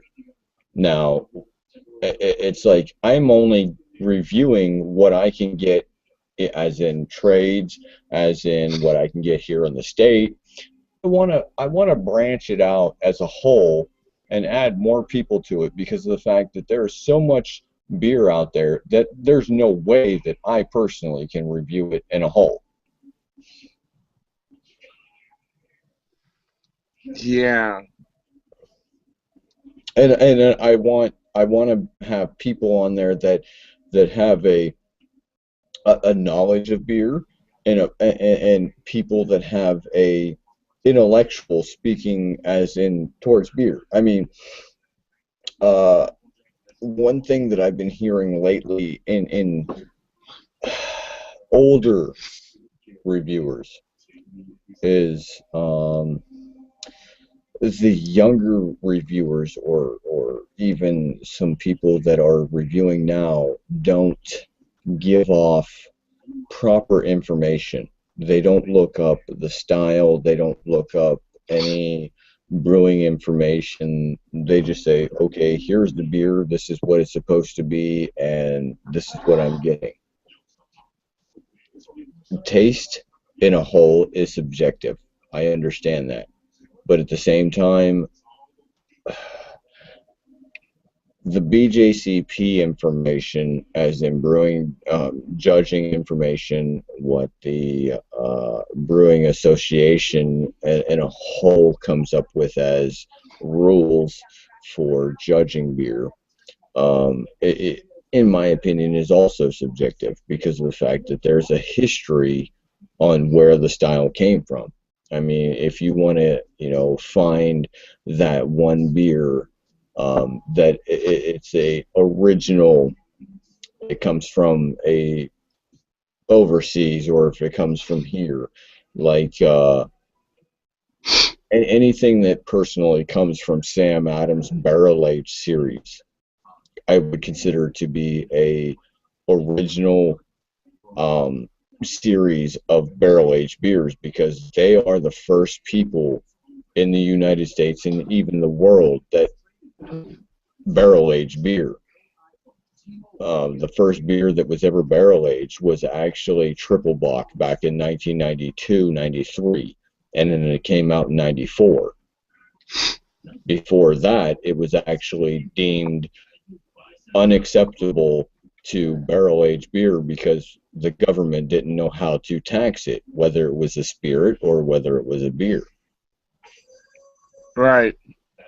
And anything that comes from their barrel age series, I'm like, well, especially if let's say I'm reviewing Triple Bock, I'm like, well, here's the original barrel age series beer. And I've had some actual people think, well, no, they're not the original. Yeah, really, they are. And when I reviewed Sam Adams' Cosmic Motherfunk, I gave off a bunch of information that people don't know about unless they actually watch their videos, is that the Portuguese people that came over to import this wood and build these kettles that they barrel aged this sour beer in was actually made out of Hungarian wood. Most people don't know that unless you're a follower of their videos or a follower of their brewery.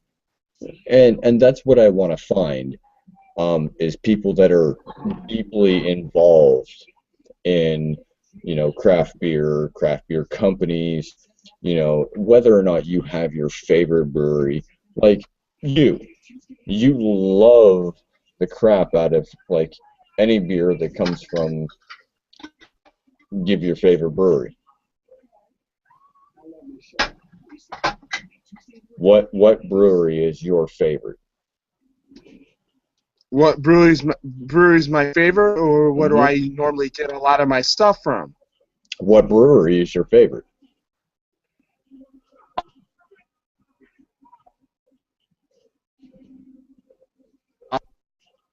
I get a lot of my stuff from Sam Adams You because get it's a lot of- readily available. Right. But what is your favorite brewery? What's my favorite brewery? Yes. I really don't have a favorite brewery, in essence. Nice. I have my favorite beers, but I don't have a really favorite brewery. Good answer. But see, I mean, when it comes to people in Illinois, I would come to you for, hey, what's some of the best beer that comes out of Illinois? And you would tell me. Like, I could go to somebody that I know that comes out of, Colorado. I'd be like, hey, what's some of the best beer that comes out of Colorado? I know some people out of California. Now that's a lot easier to say, hey, what's the best beers that come out of Colorado? In essence, what's the best beers that come out of Illinois? Because, geographical is only subjective. Because if I would say, what's the best beer that comes out of Illinois, I would tell you probably not a damn thing.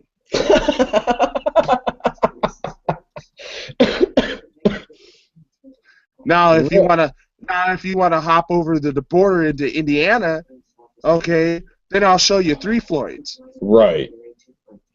I mean, if I wanted to go I over mean, into, I can even hop over the border even further and go Chicago and say Revolution Brewing Company, or one that I I haven't would have, had yet I that would have, I'm I would really have. getting forward to getting is oh, there's a beer called Ninja versus Unicorn. Uh, I can't think of the brewery off the top of my head. Now there are some that that are showing some kind of promise, like Flossmoor Station out of Chicago. That they're doing really good stuff. Oh, okay. Um, Revolution's doing really good stuff, like you That it said. is. And some of those Chicago breweries, I before they sold themselves out, I would have said Goose Island probably would have been the number one Till they sold out. until they sold out, right? But my wife's going over here going Dogfish, Dogfish. No, Dogfish is from Delaware, right? But they're not my favorite one from Illinois. And tell your wife that my wife said the same thing because of the fact that my wife has a infatuation with the owner. Oh, really? Oh, yeah. See, as soon as I said that, she was like, Dogfish Head?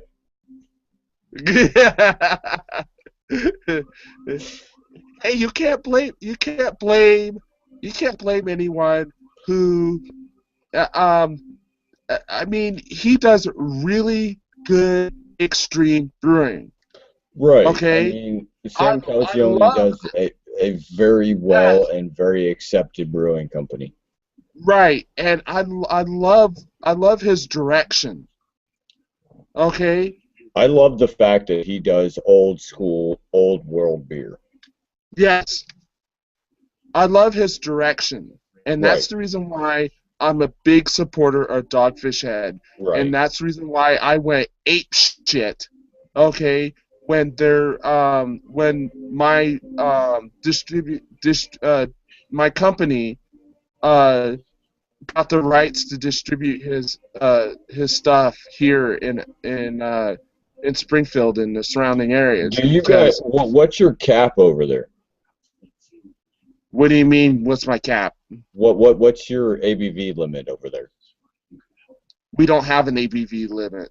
Dude, if you can ever get some 120, I swear to God. We we we that's a hit or miss thing because they don't brew.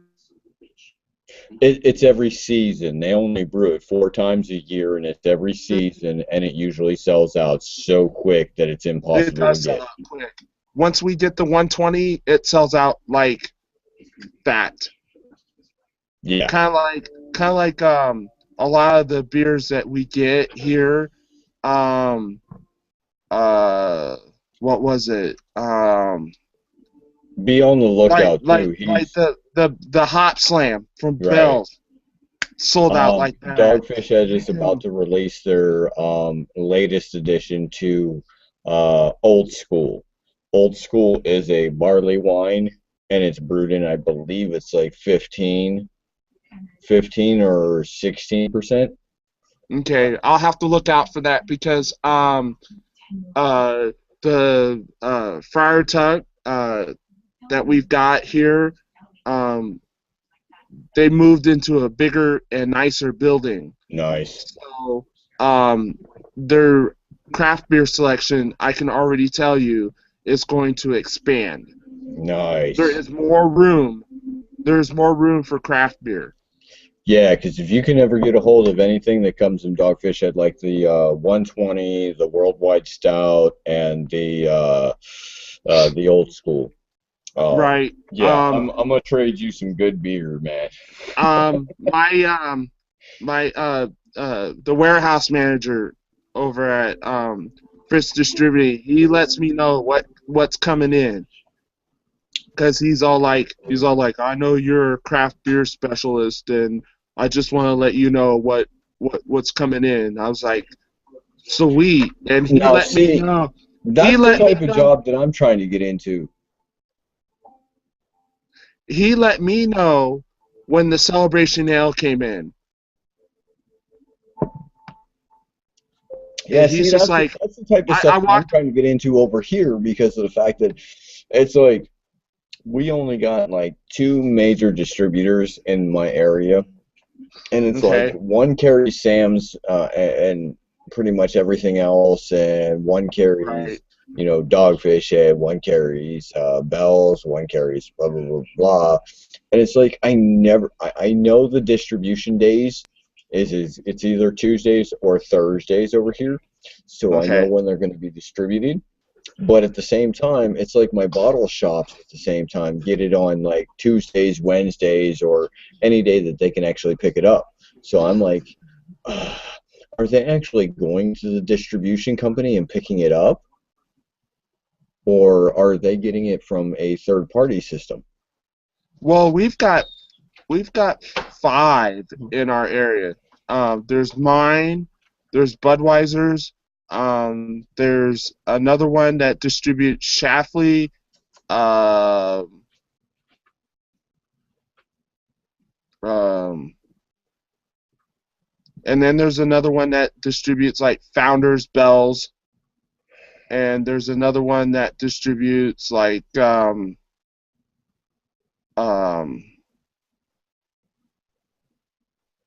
there's like 5 of them, and Fritz, Shaft, Steph, sorry, RJ, Wolf, and Marketplace. Those are Right. all, and the last 3 carries nothing but like craft beer. Oh, and Wirtz, which is a liquor company, they distribute like Deschutes, and Okay. they're in contract negotiation right now to bring in Yingling. Oh, really? Yes. Oh, okay. So, So but maybe you'll see. the brewery's trying to find a way to um, um, expand their output so they can service uh, so they can keep the demand for Illinois. Right. Because I once mean, because the once only thing. Yingling because once Yingling hits Illinois, people here are gonna go ape shit over it. And the problem with that is the only problem that I have with Yingling is that I know that they have been introduced into the BJCP, and they are considered to be a craft beer company, but yet, in my opinion, they are not because they brew with adjuncts. Um, I do understand that the original ruling for a craft beer company is that your main beer should be brewed with just the 4 ingredients. That's the reason why Sam Adams gives out all their Boston Lager inside of all their holiday packs. Um, and their main beer, all of their beers, matter of fact, over at Yingling, is brewed with some sort of adjuncts, whether it's corn, whether it's hominy, whether it's grits, and I'm like, I don't get this. Why are they considered to be a craft beer company? Um, the BMC beers were introduced into the BJCP as in traditional brewing companies or traditional brewing. I've said, in my opinion, the Yingling should also be added into that category because of the fact that their mass production and beers are brewed with adjuncts. Well, I just pulled out the winter lager. Mm, So, it's a very good one this year. I liked it. is it pretty good this I year? almost drank them. Oh, what do I got left? I got 2 left out of my 24 pack. 2. I just started mine. Damn. I got 2 of the winter lager left out of my 24 pack. Wow. Yeah, And and the they give you and the 8 20 in that winter lager. and They the give you 8 24 of the winter lager. Yep. in that, yeah, I was gonna say in the 24 pack this year they had 8. To Which be honest with you, I've got 2 of the Boston Lager left, 2 of the Winter Lager, 1 of the Chocolate Block left. I got 1 of the Old Fezziwig left, and I've got 3 of the White Christmas left. I wonder why they went with just 8 of the winter lager this year instead of putting it in an extra, winter pack like they have in previous They years. discontinued the Holiday Porter for this year. The holiday porter, yeah, I love that. I was a fan of the Holiday Porter. It wasn't bad. It was pretty much one of my staples. When I look towards the Sam Adams holiday packs, they said that they were switching it up this year. If you haven't noticed, I wish you in the distribution area would. Remember their harvest collection? Their harvest collection was 4-4-2-2. Right. And they were traditionally doing it the same way with their holiday pack, but I talked to their PR department, and their PR department had no idea that they were coming out with the 24 pack because they told me that no, the chocolate block wasn't going to be brewed this year. I was like, between the PR department and the packaging department, I said, I understand that there's a little misconception. I said, and I took a picture of the box and I sent it to him, and I said that there's some misinformation there because of the fact that the chocolate block is indeed brewed. I said, I'm drinking it right now, and I sent him a picture of my glass and everything. I said, and they were like, oh, well, we're sorry, we didn't know. So I mean, they were very nice about it. They were very informative when it came to me telling them.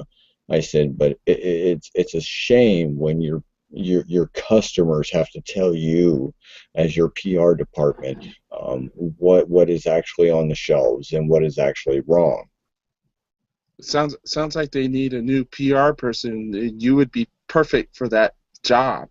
Right, because they're I mean, all I did was I messaged them over the weekend, and they promptly got back to me on Monday morning over all the issues that I had messaged them with in the morning. And I also messaged them. Let me pull this up real quick so I can be very informative about this. I talked to the Sam Adams Facebook page pretty much regularly, whether it's issues that I have or ideas that I have.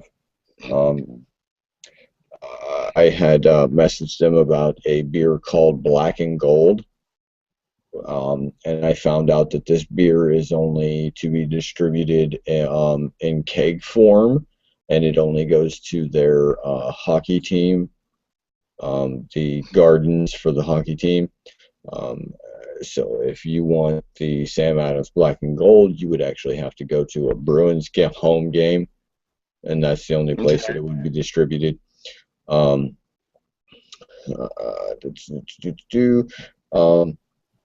After I sent them, it said,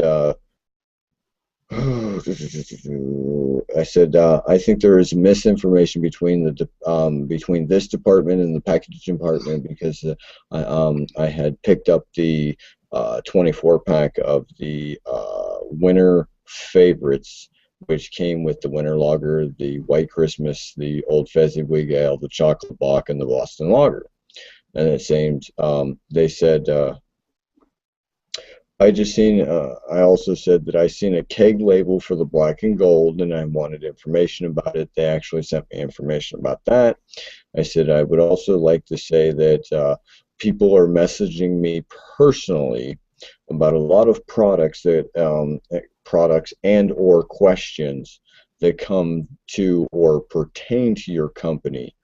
I said, I feel like that I'm your output spokesman for your company, as in AKA free press, because of the fact that everybody's messaging me.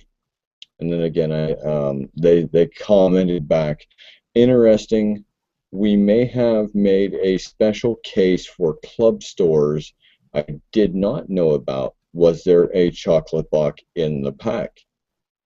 Ta-da! I sent them a package, or sent them a picture of the package. I'm like, you can't read? And they commented back that the black and gold beer is what they brew for the home team, Boston Bruins. It's only available at the TD Gardens here in Boston. Okay, not bad. Okay. And then I said, oh, how about brewing a nostalgic pack? A nostalgic pack as in, say, 4 bombers. And I said, kind of like what they did for Stone Brewing Company's got a Bastards pack at. It's 4 of their Stone's Bastard series. It's the Double Bastard, the Arrogant Bastard, the Lucky Bastard, and the Barrel Age series Arrogant Bastard. Have you seen that out yet? Mm-mm.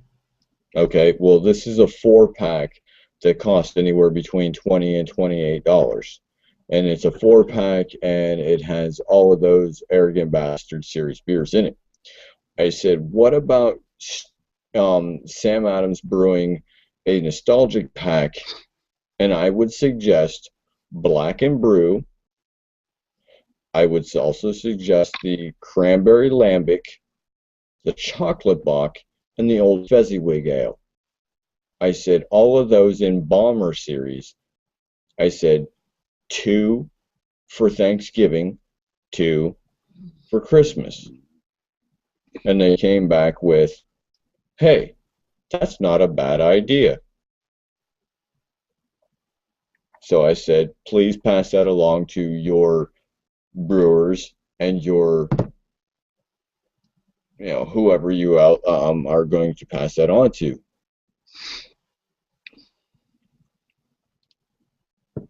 I said, because in my opinion, your Black and Brew and your Cranberry Lambic would be for Thanksgiving, your Chocolate Bock and your Old Fezziwig Ale would be for Christmas. I said, so do it kind of in between what you release for your Harvest Collection and your Winter's Favorite. So we'll see what they do from there. Because by the first of the year they'll have their spring stuff all out. Well, right. I mean, I'll mention it again when it comes to probably March, April, maybe even June. I caught them just at the right time. What was it, 2 years ago, when they last year they released the Cherry Chocolate Bock. Right. And I always tell people that I have like minimal example of deliverance for that beer because of the sheer fact that when I messaged them, I said that I would like them to come out with either a cherry chocolate bock or a cherry chocolate stout. The chocolate bock being for Christmas and the chocolate stout being for Valentine's Day. I said, what better would it be for you guys to come out with a cherry chocolate bock for the holidays because you already got a chocolate bock. I said, just add cherries to it. I said, I've already seen you guys have a recipe for it, so therefore it's not hard for you to brew. I said, either that or come out with a cherry chocolate imperial stout. So take your imperial stout and just add cherries to it, equal it out so it tastes good. and come out with that for Valentine's Day. I said because of the fact that a woman or a man, either or, could pick that up for their significant other for the Valentine's Day. That's the one holiday that I haven't, well, one of the only holidays that I have not seen Sam Adams compete for. It's either Valentine's Day or St. Patrick's Day that I have not seen them compete for yet. Right. Even though that their Irish Red is a year-round thing now. Right, right. So therefore, if they want to try to compete for St. Patrick's Day, hey, instead of making what traditionally would be known as a green beer, stay away from that crap and go for a more Irish style beer. Either come out with a maybe they'll even come out with their Sam Stout around then, because I know their Sam Stout. I'll plug them right here. I get this all the time out at BW3's, Buffalo Wild Wings. They actually have it on tap right now. It would be a lovely thing if they actually come out with it around St. Patrick's Day next year in bottles. But I know for a fact that they are going to be bottling that and distributing Sam Stout, whether it is or not nitro widget infused next year. They actually have a double IPA and a Pilsner coming out next year as well. Sweet. So I mean, I applaud them for doing. How would I want to say this? The noble thing. And saying, okay, well, we're going to try to compete. Their Ruser Double IPA is going to be part of the, how do I want to say this? Remember their original IPA that they just came out with, what was that called? The Rebel IPA. It's going to be part of the Rebel series. So we got another Rebel, as in the double IPA Ruser, to welcome into the family. They have not decided on a name for the Pilsner, and they've got a couple of different names, Daytime or what was the other one? Night Rider or Bike Rider or something like that. It was supposed to be kind of like a motorcycle IPA or Pilsner or IPA. I'm like, oh God, don't, just don't. I said, you're trying to make a beer for every type of person. Don't make a beer for every type of person. Make one for the average drinker. Make one for the craft beer drinker. Make one for the enthusiast. Make one for your, and no matter where they go, no matter how they drive, no matter how they travel, they're going to take your beer with them if it's good enough. So, what do you think about their increase in their advertising? It's like I see like Sam Adams commercials on TV. I do applaud them for it. I mean, when it comes to the commercials, I do applaud them for it. Back in the 90s, they had commercials all over the place. They had what was called the chapter commercials. Chapter 1, they had 2 for Chapter 2. They had a couple for Chapter 3. It's a couple, one or two for chapter 4, several for chapter 5. They had umpteen million for chapters 7, 8, 9. And then they started on their fallout towards the end of the 90s, which was chapter 10, 11, 12, 13, 14, 15, 16, 17, 18. I found a couple for 19, which gave you an look into Jim's theories and outlook on the brewing industry, and also the day-to-day process of what it's like to go through a member of Sam Adams Brewing Company. There was also, in the early 90s, there was I want to say, a middle-aged, hefty man that was dressed up in the 1770s, 16 or like 18th century garment. That he went around with signs that said "Will work for Sam's." There was that campaign that went on for a while, and then all of a sudden, in the early 2000s, they kind of like dropped off the market. And then they didn't come out with another commercial, I believe, until it was like 2005, 2006, maybe even 2007.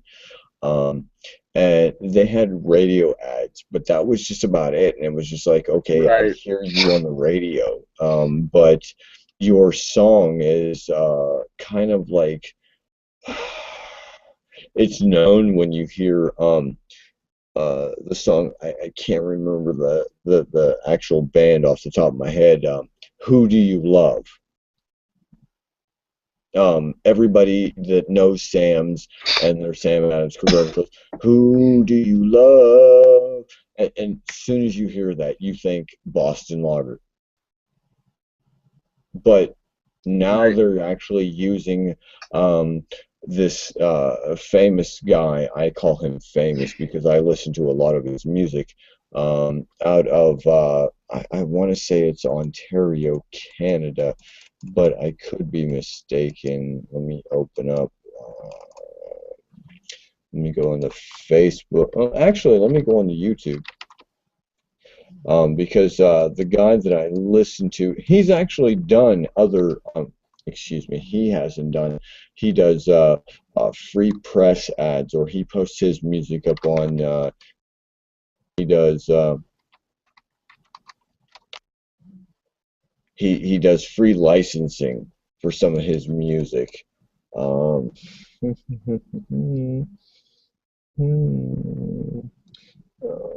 not on the main list. Let me go over to my list and go over to. Wow, I got too many people.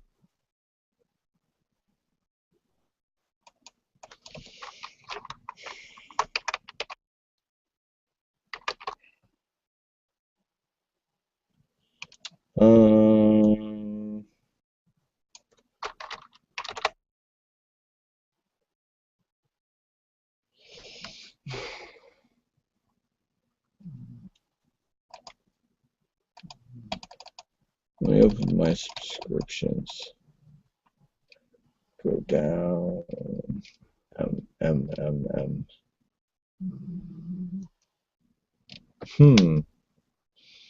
Where is this guy?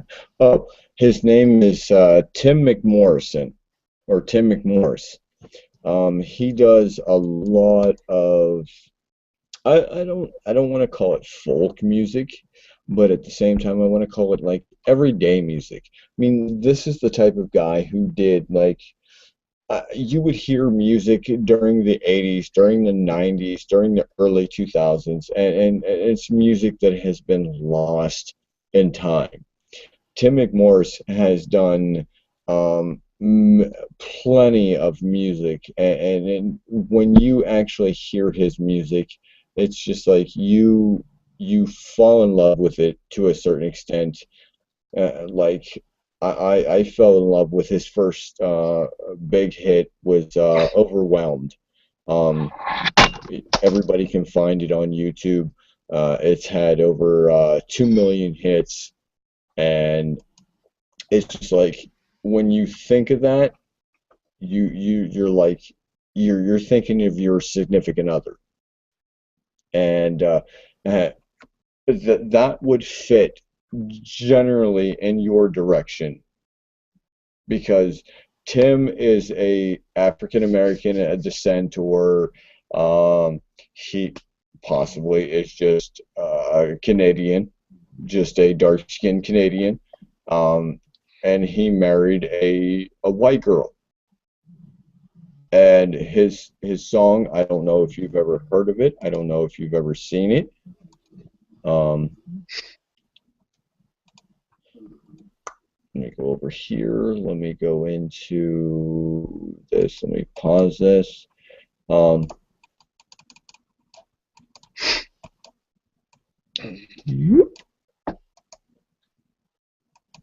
me copy this. Put it down. Let me go back into our screen. I'm going to post it over here in the comments. Let me go paste. I'll paste that video just for you. So when you get a chance to, you listen to that video, you watch it, and it's just like, it's a lovely video. It's all inspiring because of the fact that we are, as married men, I mean, we look at it as, oh, I can relate to this with my significant other.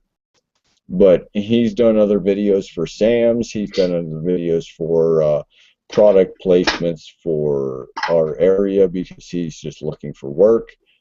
And he's releasing a new album, or has released a new album within the last month or so. He's a good artist. I mean, so therefore, when you talk about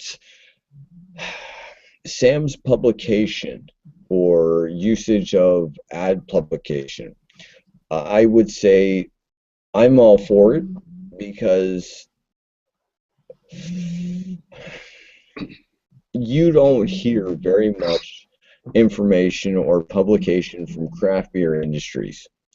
The most we ever get is during Sunday or Thursday football or weekend football or sports with the big BMCs. You may or may not see some during, NASCAR racing or, hockey sports, or, you don't really see none during soccer, maybe some foreign ad vids or whatnot. I applaud them. Get more out there, be more publication. And I would also say if they ever see this video, damn it, get more people out there in the area when you want to get your people out into the bar, your people out into the public. Make sure they actually, how do I want to say this? Make sure your people actually know something. Because the people that I have met out there in the bar, they don't know shit. They're just out there to conversate with people. Here, do you need another beer? Here, do you need another beer? Oh, I see your glass is empty. Do you want another Boston Lager? No, I want to actually have a conversation with you that actually I can, or you can beat me at.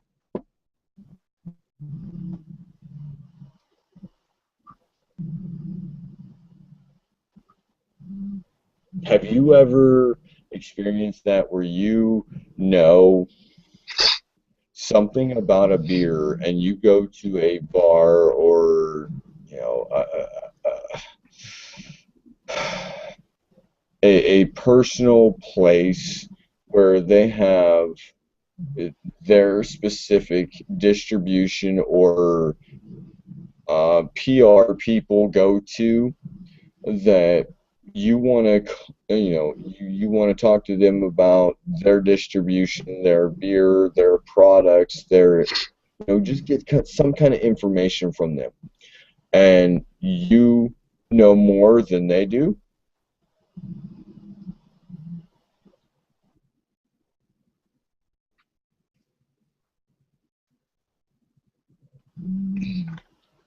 I know my key guys from each of the distributors in my area, and well, I think I know my distributor better than most of my sales guys. So That's my point. Is because of the fact that but you would know more than anybody else. But the other guys, the other distributors, I go straight through their key guys. I know who they are. And I'm like, what you got? Right. And I met one today actually at Friar Tuck, and he said, yeah, I may work for this particular distributor, but I will tell you one thing, no. He goes, I'm a beer drinker. I will drink anybody's stuff. Okay, as a craft beer. It don't matter if you distribute it or Scaff distributes it or my company distributes it or Wolf distributes it or whatever. He says I will drink whatever. And he was hyping up the. I don't know if if you guys get it out there. Do you guys get Boulevard Brewing? Yeah, we get some of their stuff. Okay, their 80-acre hoppy wheat beer. I haven't seen that yet, but I'll look out for it. Is really good. There's probably 2 other hoppy wheat beers that are better. Than the Boulevard 80-acre. Okay. And one of them is the best beer I've had this year, and that's the Gumball Head. When people ask for the Gumball Head, okay, they're usually like, if you like the Gumball Head, we don't have it down here, but we have the Boulevard 80-acre, which is comparable to that particular one. Well, see, that's nice. I mean, as a distributor, you're able to suggest secondary hand beers or what you would consider secondhand beers to the more popular beers. And that's what I do. That's what I do all the time when I'm in the stores. People are like, "Oh man, you guys don't have this particular one at the store," and I'm like, "Well, I do have this, or I do have this, right. or I'll go to another distributor, someone who we don't distribute, and I was like, well, they have this, and this is pretty comparable to what you're looking for." Stuff like that, and they're like, and the customer's like, "Oh, okay, well, I'll try that then. Well, thank you." Even though it may not be the beer that we distribute, okay, at least I know that they're not buying the Bud Light, they're not buying the Miller Lite, they're not buying the Coors Light. Okay, they're buying good craft beer, and that's where my interests are. I'm like, but at the same time, I'm like, that's the wonderful thing that I love that you do. I'm like, it's so easy. It would be so distributor that we talked to, and he had no idea. I was like, okay, I like X beer. I said it's this flavor, it's this style, and he was like, I have no idea. I just distribute it. Yeah, I have no idea. I just distribute it. I mean, that's gotta be the lamest excuse that I've ever heard, because right, you're in the distribution. I mean, if what beer is what.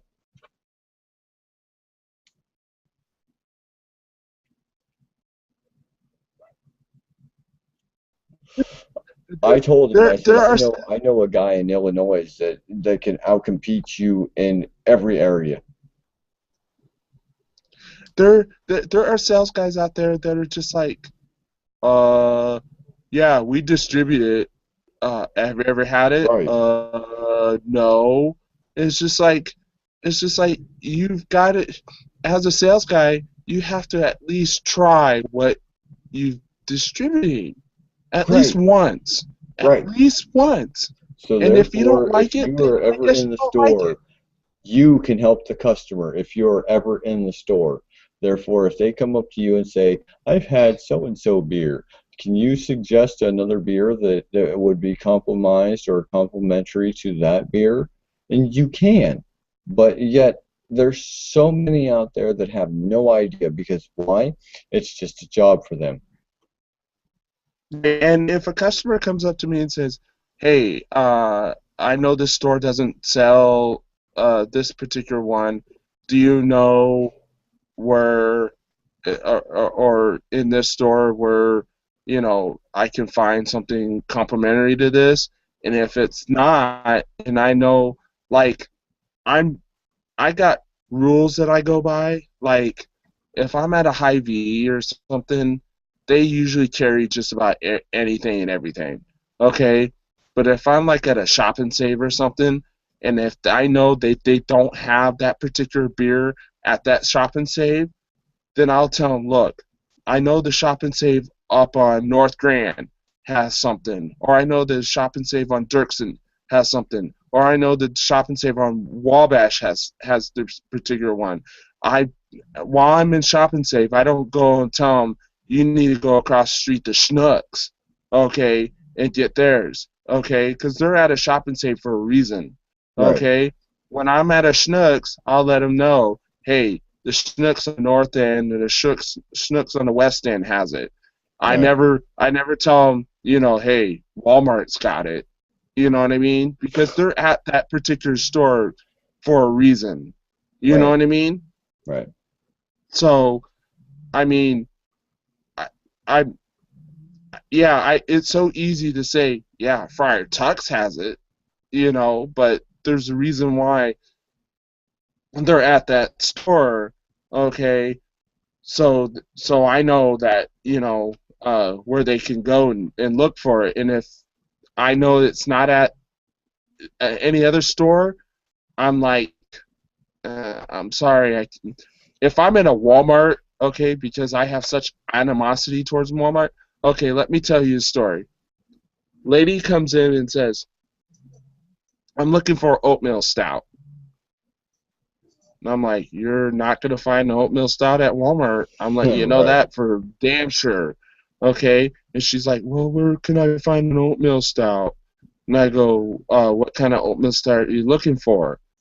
And she goes, "A really good one." And I go, "You want to go to Friar Tuck's, okay? You want to get the Samuel Smith's oatmeal stout, okay? Your husband will love you forever for this, okay? All right." And she goes, "It's that good?" I go, "I'm guaranteeing you it's that good. Go to the Right. Friar, pick up a 4-pack. It's a little bit pricey, okay? For a 4-pack, it's about $10.99. All right, for Samuel Smith's, but it's worth it. Okay, I would kill my firstborn for it.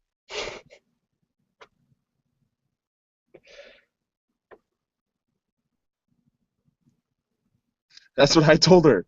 I told her I would kill my firstborn for this. Okay, you go to Friar Tuck's and you pick up a 4-pack of the Samuel Smith's oatmeal stout, and your husband will love you forever. And she's like, "That good, huh?" I was like, "Oh yeah, oh yeah." And she's like, "Well, I guess I'll have to go to Friar." That's like, and today, the guy's like, I was at Friar, and he's all like, "Oh, I'm looking for something real different." Blah blah.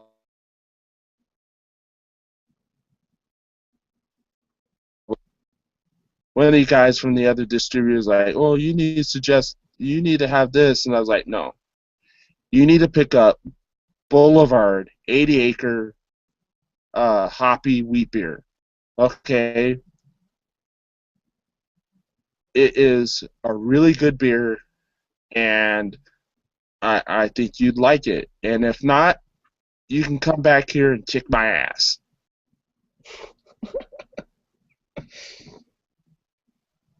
And he's all like, well, if you're guaranteeing that, shit, I'll come. I'll pick it up. And I was just like, and the other merchandisers that were with me, my coworkers were just like, "Is that good?" I was like, "Yeah." I mean, if I have a craving for a gumball head, I will go and get the 80-acre um, hoppy wheat beer because it's close to the gumball head, and which is the best beer I've had all year. I mean, if I want a really good double IPA, and if I can't get a heady topper, I'll pick up a 6-pack of the New Belgian Rampant.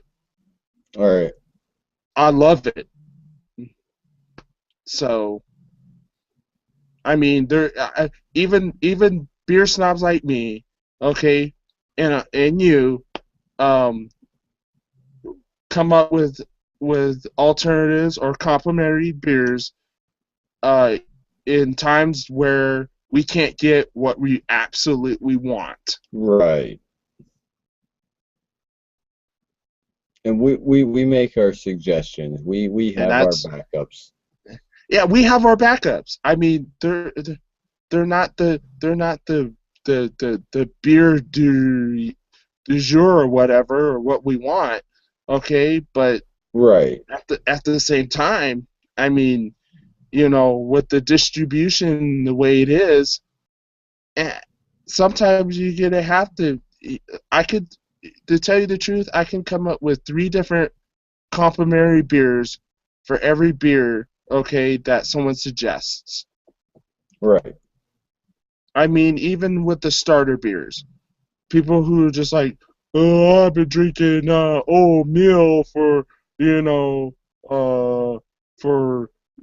30 years, and I need to, I want to try some of this craft beer. Where do I need to start? And it's just like, all right, I'll let you know where. I'll tell you where. I'll tell you. Water. Yeah, I'll tell you where do you need to start. Okay, Sam Adams, Boston Law. Man, get used to that first, and then talk to me in about 10, 15. New Belgium Fat Tire. That's where you need to start. Yeah. Okay. Yeah. And you go from there. That's how I started. I was drinking whenever I was sick of when I was sick of like drinking 40s and shit. Okay, back in Colorado in the middle.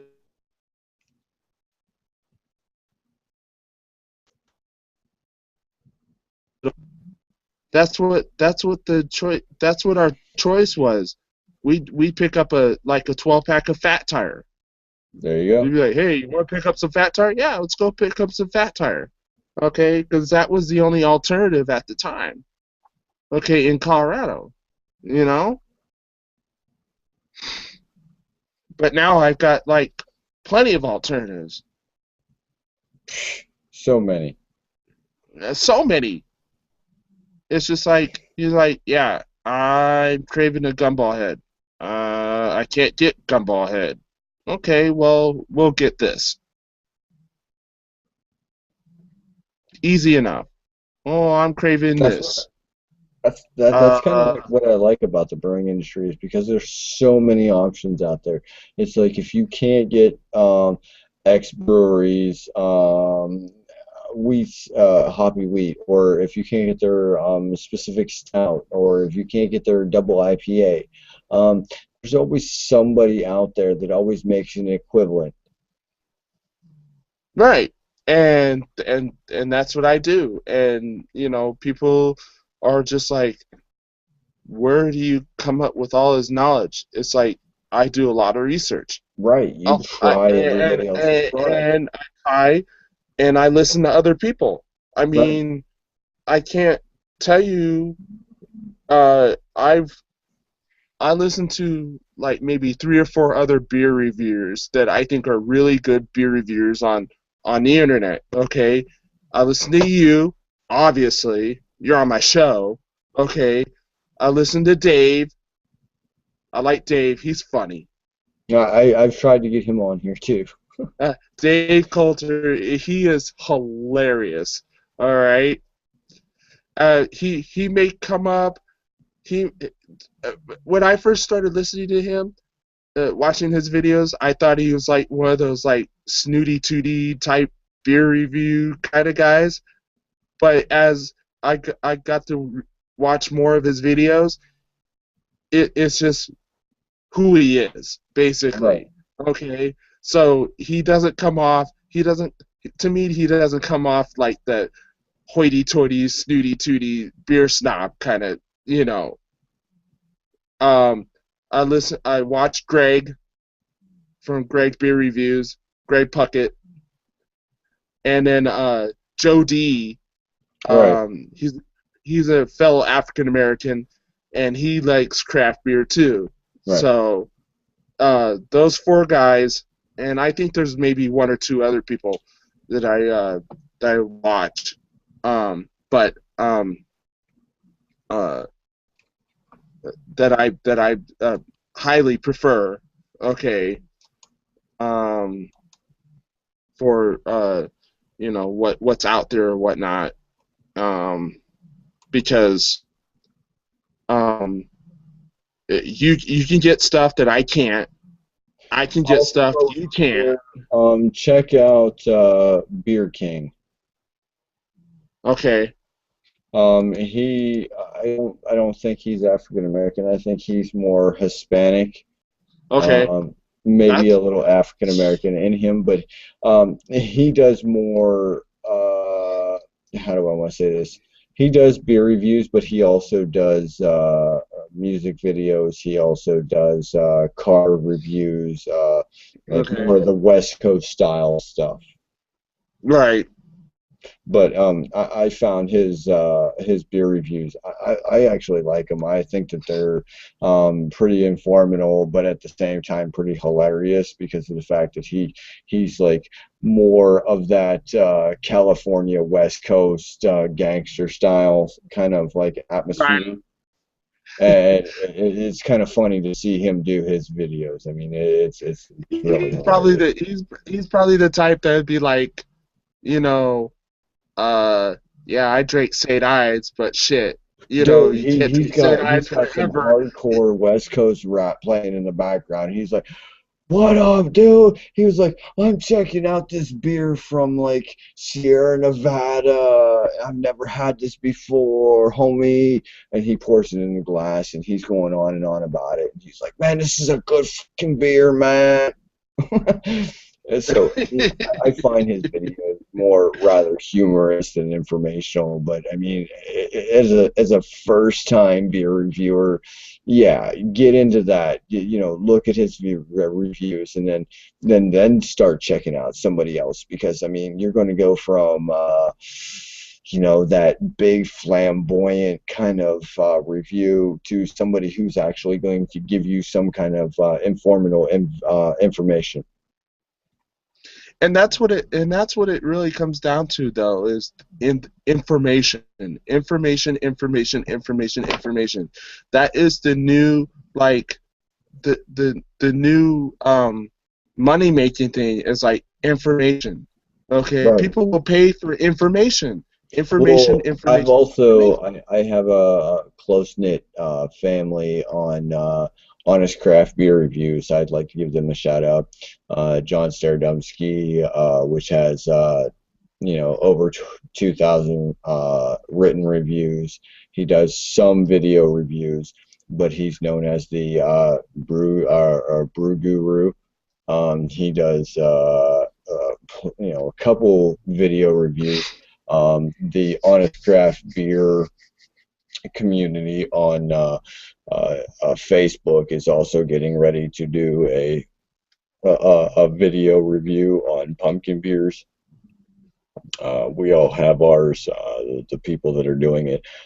Some of the biggest names in beer reviewing. Myself, a man named he goes by Red Rooster on YouTube. He is a one of the foremost, most informative beer people that you would ever meet, or talk to. Matter of fact, there's as I said, John Starodumsky, Dale Roberts out of Colorado. I don't know if Jeff Lyons out of Massachusetts slash. I want to put him more towards. He's only a couple of hours out of Boston. He gets down there every now and then. You've got.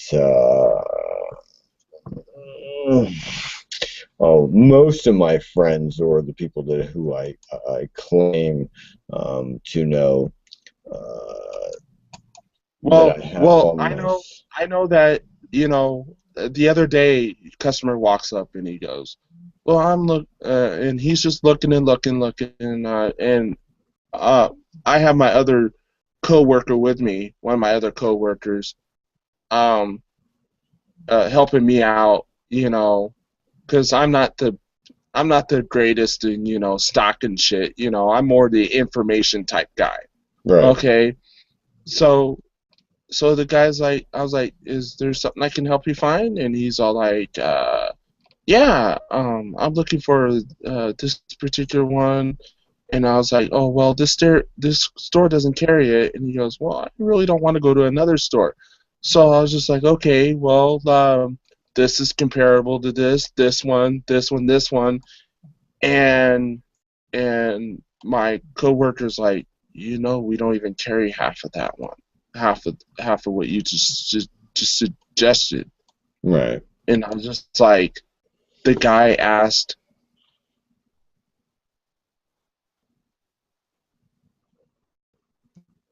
what we carried. Right. Huge difference. Have Okay. you Now, if he would have said,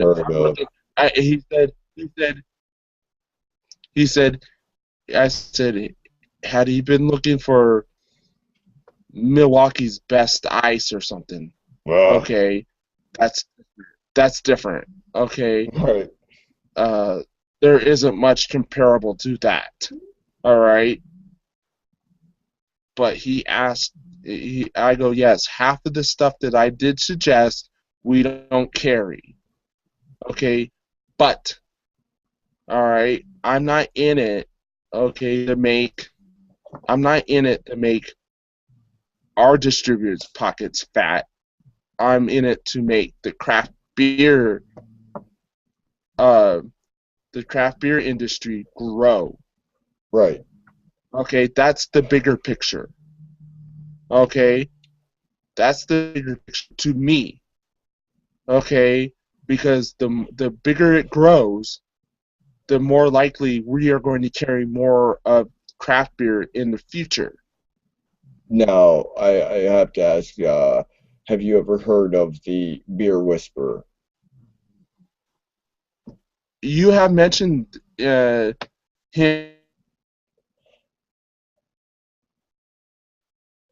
I do get a chance to plug Tom Mullaville. He's one of my dear friends, the Beer Whisperer.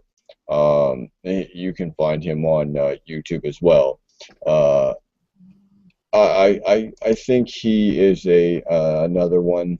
I will copy and I say paste his videos up there as well, in the comment section, because of the fact that he's another one that if you want to sit there and listen to somebody ramble on, as I would say, he's more or less along the lines of somebody that you would meet in a bar, and you just look at him and just be like, dude, what are you sipping on? And he would go on and on about his beer. That's his style. Where I'm more or less the type of people that my people in my audience that I'm saying, here, you picked up this beer. let me tell you what I'm getting out of this bottle into this glass. You know, I sit there and say, oh, look, I just poured it into a glass. This is the aroma, this is the flavors, this is the style that I'm getting out of this glass. I'm letting you know. Where he is more along the lines of a person that's sitting there already in the bar. He loves the bar atmosphere. He loves the attention. He will sit there and say, oh, you know what? Let me give you a rundown of this beer. And he will go on and on. For a allotment of time and say, you know, this is what I'm getting out of this beer. I mean, Cool. funny, hilarious, serious. He's got the whole package going on for him. Sweet.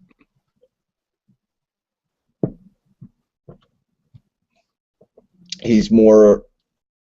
If you like Dave Coulter and his beer reviews, you're going to love Tom Mulville and the Beer Whisperer even more. Yeah, I think Dave is hilarious. He's just like uh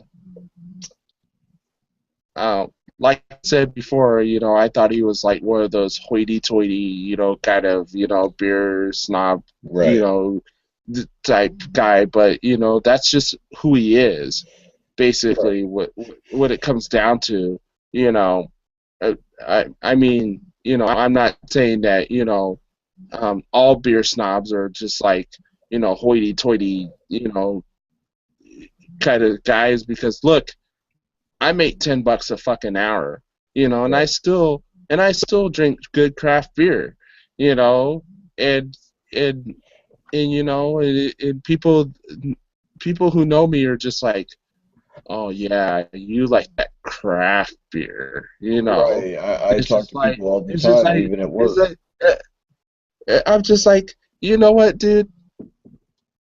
I'm saving my liver my kidneys in the long run, okay? Right. Because I don't down, you know, 18 pack of or a 24 pack of, you know, Budweiser or whatever a night. All right, Well, I could drink like 4 or 5 beers a night of a good craft beer, and take this I'm for fine. example. Uh, our job for a summer bonus was we got lucky enough to get a substantial um, gift card for a Giant Eagle. I was like, okay, you know what? I'm happy with this. I can get my Thanksgiving dinner on this. And Right. and the one guy was like, you know what? I'm going to blow it on food, beer, etc., etc. I'm like, okay. So I talked to him the next week after we got it. He was like, yeah, dude. He was like, I took it. I got, you know, plenty of food. He was like, but I got like, you know, 30 packs of what was it? Milwaukee's Best Ice. Ew. I'm like, oh, ugh, okay. And I talked to the guy today at work, and I was like, so did you blow through all 60 or 90 of them beers that you got? Because he was like, yeah, dude. He was like, I put 30 on this shelf, 30 on this shelf, 30 on this shelf. He was like, I'm good, I'm good.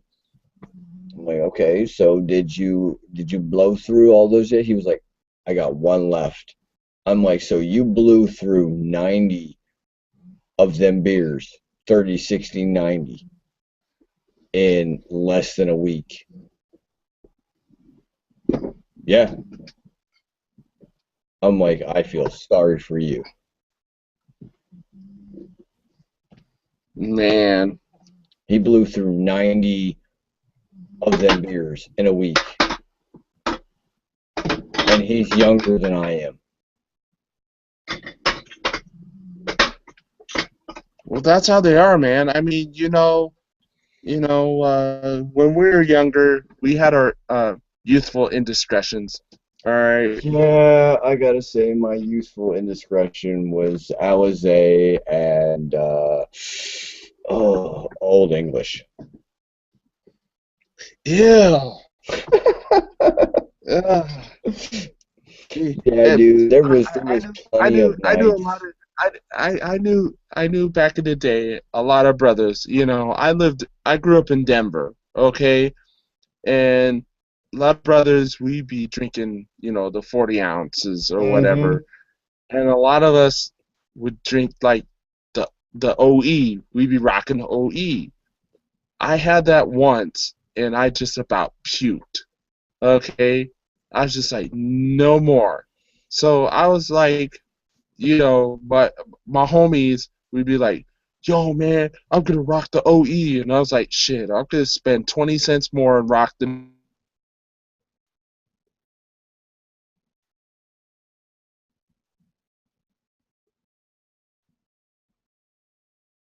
I was just like, I can't stand that OE. I'm sorry. I'll spend 20 cents more and rock the Mickeys or the St. Ides or something. Oh, I've had my plenty of St. Ides too, man. Oh, damn, St. Ides nights. Oh shit, Remember when St. Ides came out with the special brew? dude. No matter what it was, I was always rocking. What was it? Oh shit. The Boone's Farms, the The blueberry. Boone's Farms, right? I was rocking the St. Ides, the blue, the Right. big blue bottle. Oh God.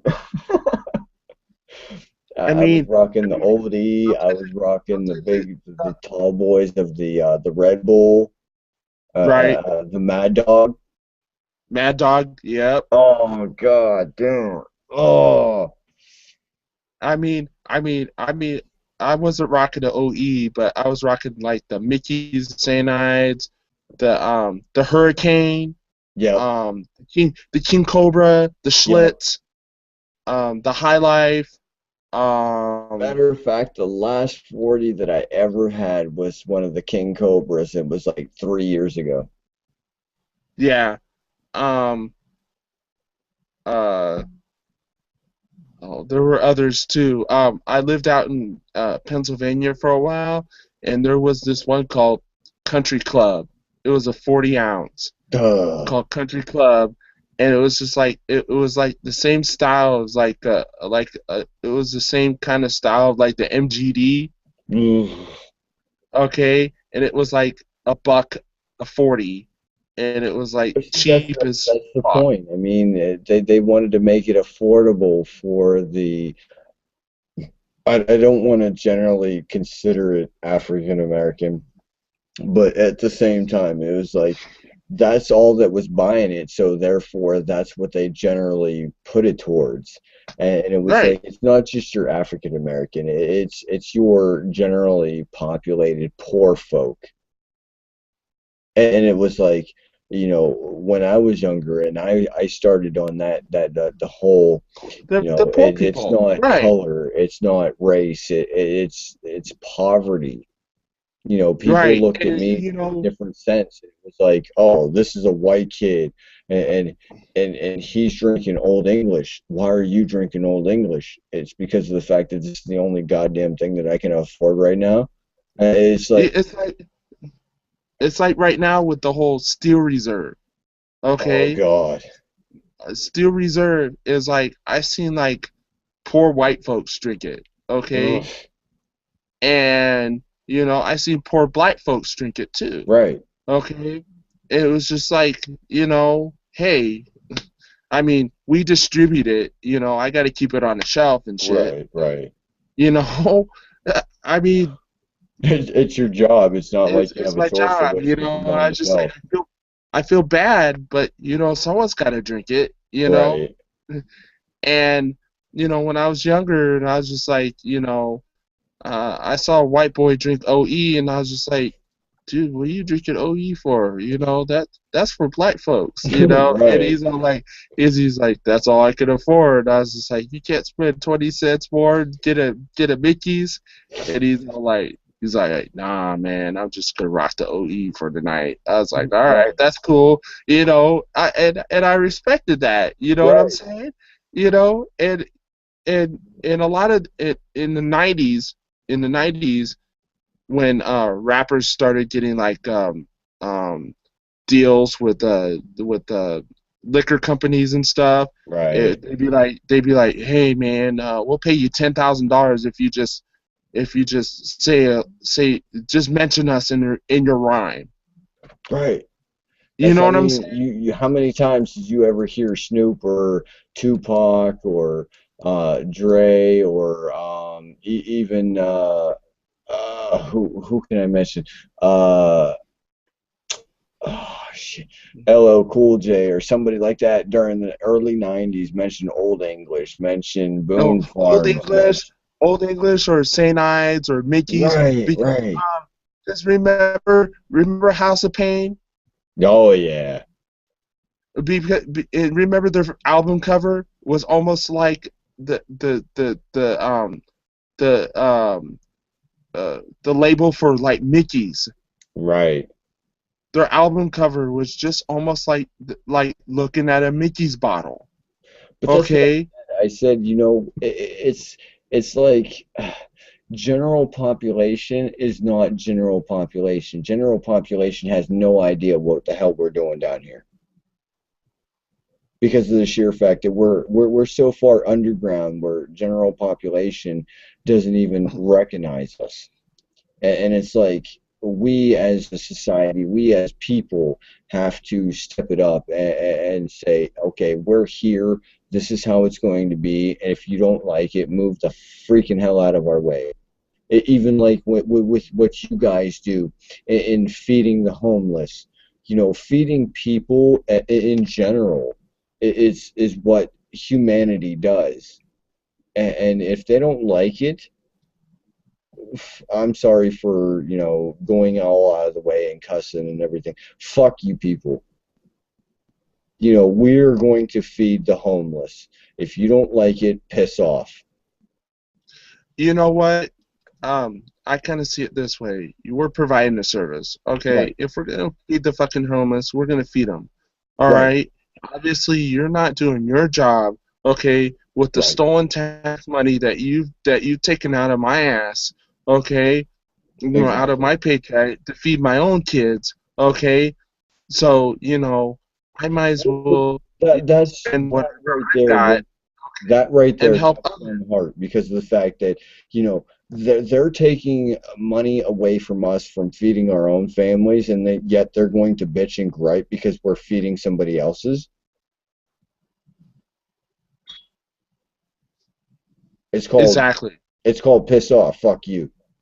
It's called compassion. That's what it's called. Right. It's Okay. called you care I'm enough not. to feed this person I'll be because of the damned. fact that he I'll be can't afford it. damned. I'll be damned if I'm gonna let another human being starve. Okay, because um, because you've rejected them. Right. I'm sorry. And if I get It's another it's damn turkey from our boss at work this year, I swear to God, I'm taking it down and I'm giving it to the homeless. I mean, that's his thing during the holidays. He gives everybody turkeys for the holidays, and I'm not a big turkey eater. I don't want it to go to waste. So therefore, Mhm. if the rest of the family don't buy turkeys and they use it, so be it. But if they buy turkeys and they deep fry them and have them for the holidays, you know, I want to take mine and I want to give it to, you know, somebody else who can use it, somebody else who can abide by, you know, hey, I ain't got enough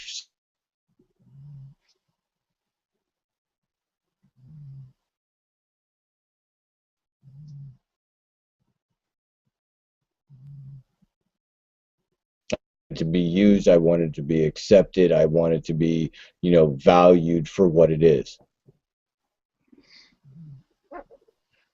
All right. I mean, I think with everything that's going on, in the last 10, uh, uh, with the war on this or the war on that or whatever, Right. unsympathetic towards each other. I mean, you know, I, I'm I not think saying so. I'm not saying we should never help our fellow man, because we should always help our fellow man if we have the means to do it. Okay, I mean, I'm not going to sacrifice my last $10, to feed somebody else's family when my own family's starving. Okay, I mean, but if I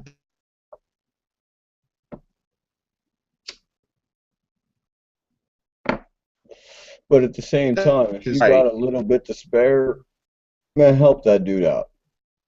yeah, help the dude out, But my philosophy is this: I'm never ever going to give someone, like a homeless guy or something, just straight out cash. Okay, because that person could be Right, like an alcoholic or something, or they'll go buy right. drugs with it or something. Okay, I'd rather just, go to Walmart or go to Shop and Save or something, grab, like $5 worth of, like a sandwich or something, or some chips or some milk or something like that, and say, here, I ain't got much, but here, you've got less than I do. You know what's funny is that I actually sat there and bought a homeless dude a sandwich before, and he told me he didn't want it because he wanted the money for booze. Yes, that's what happened with my wife one time. He was like, "No, I'm not hungry." He was like, "I just actually wanted the money so I could go buy me a 40." I'm like, "Well, then I'm sorry to say this." I said, "But you're an ungrateful son of a bitch." Yeah, yeah.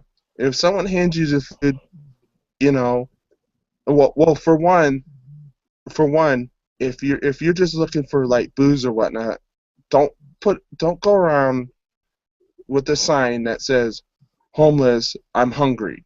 Right. Okay? You might as well just have a sign on you that says homeless, I need to get drunk. There was a guy at It's a lot more Oktoberfest. honest. It's a lot more My honest. It's a lot more honest to go around with a sign that says homeless, I need to get fucked up. my Okay? last day at Oktoberfest, there was a guy who got caught by the cops, and he was led around by Cincinnati police. They stood at one end of the street, and another officer stood at the other end of the street, and he had to walk back and forth between the two of them. And he held up a sign that says, "I'm sorry, I lied. I wanted your money for alcohol." And he had to walk up and down for like 3 or 4 hours with this sign because he was part of the cult that was around Oktoberfest that they were holding up signs that stated, "We were homeless, we're hungry, we need your money." And when all they wanted was the money to get into Oktoberfest, even though it was free, but you had to buy your beer, you had to buy your food. They wanted the money for the alcohol. Right.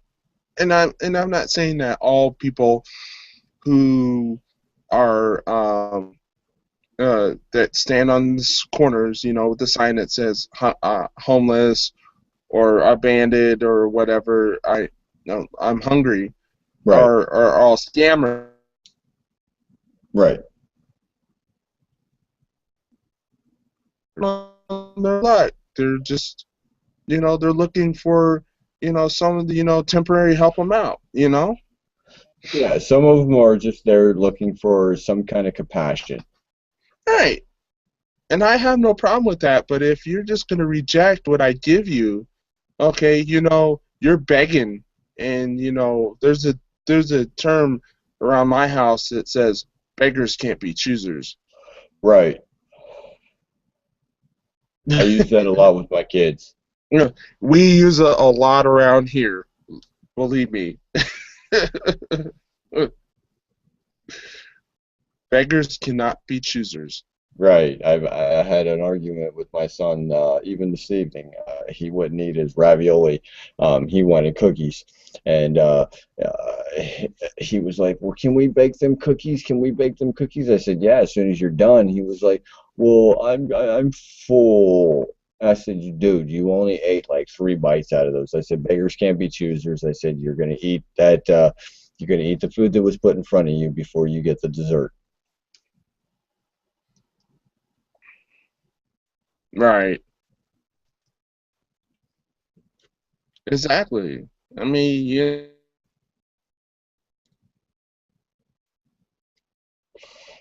You and your family These work these hard these for what you make, what you put on the dinner table, what you choose, what is for dinner. You're not going to make each and every one of your kids a different dinner just because of the fact that they're not going to want what you want, what you're having for dinner. even when I remember growing up when my brother was diagnosed with diabetes.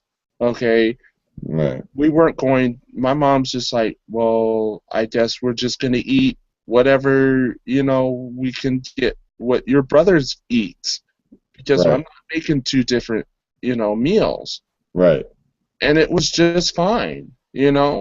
I mean, more salads, more other stuff, to complement, because he couldn't have like high fructose, very sucrose kind of foods and stuff like that. And right.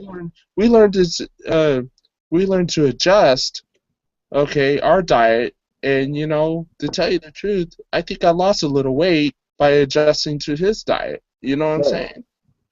So it didn't bother me. No, because in the end, it was more healthy. Yeah. Yeah.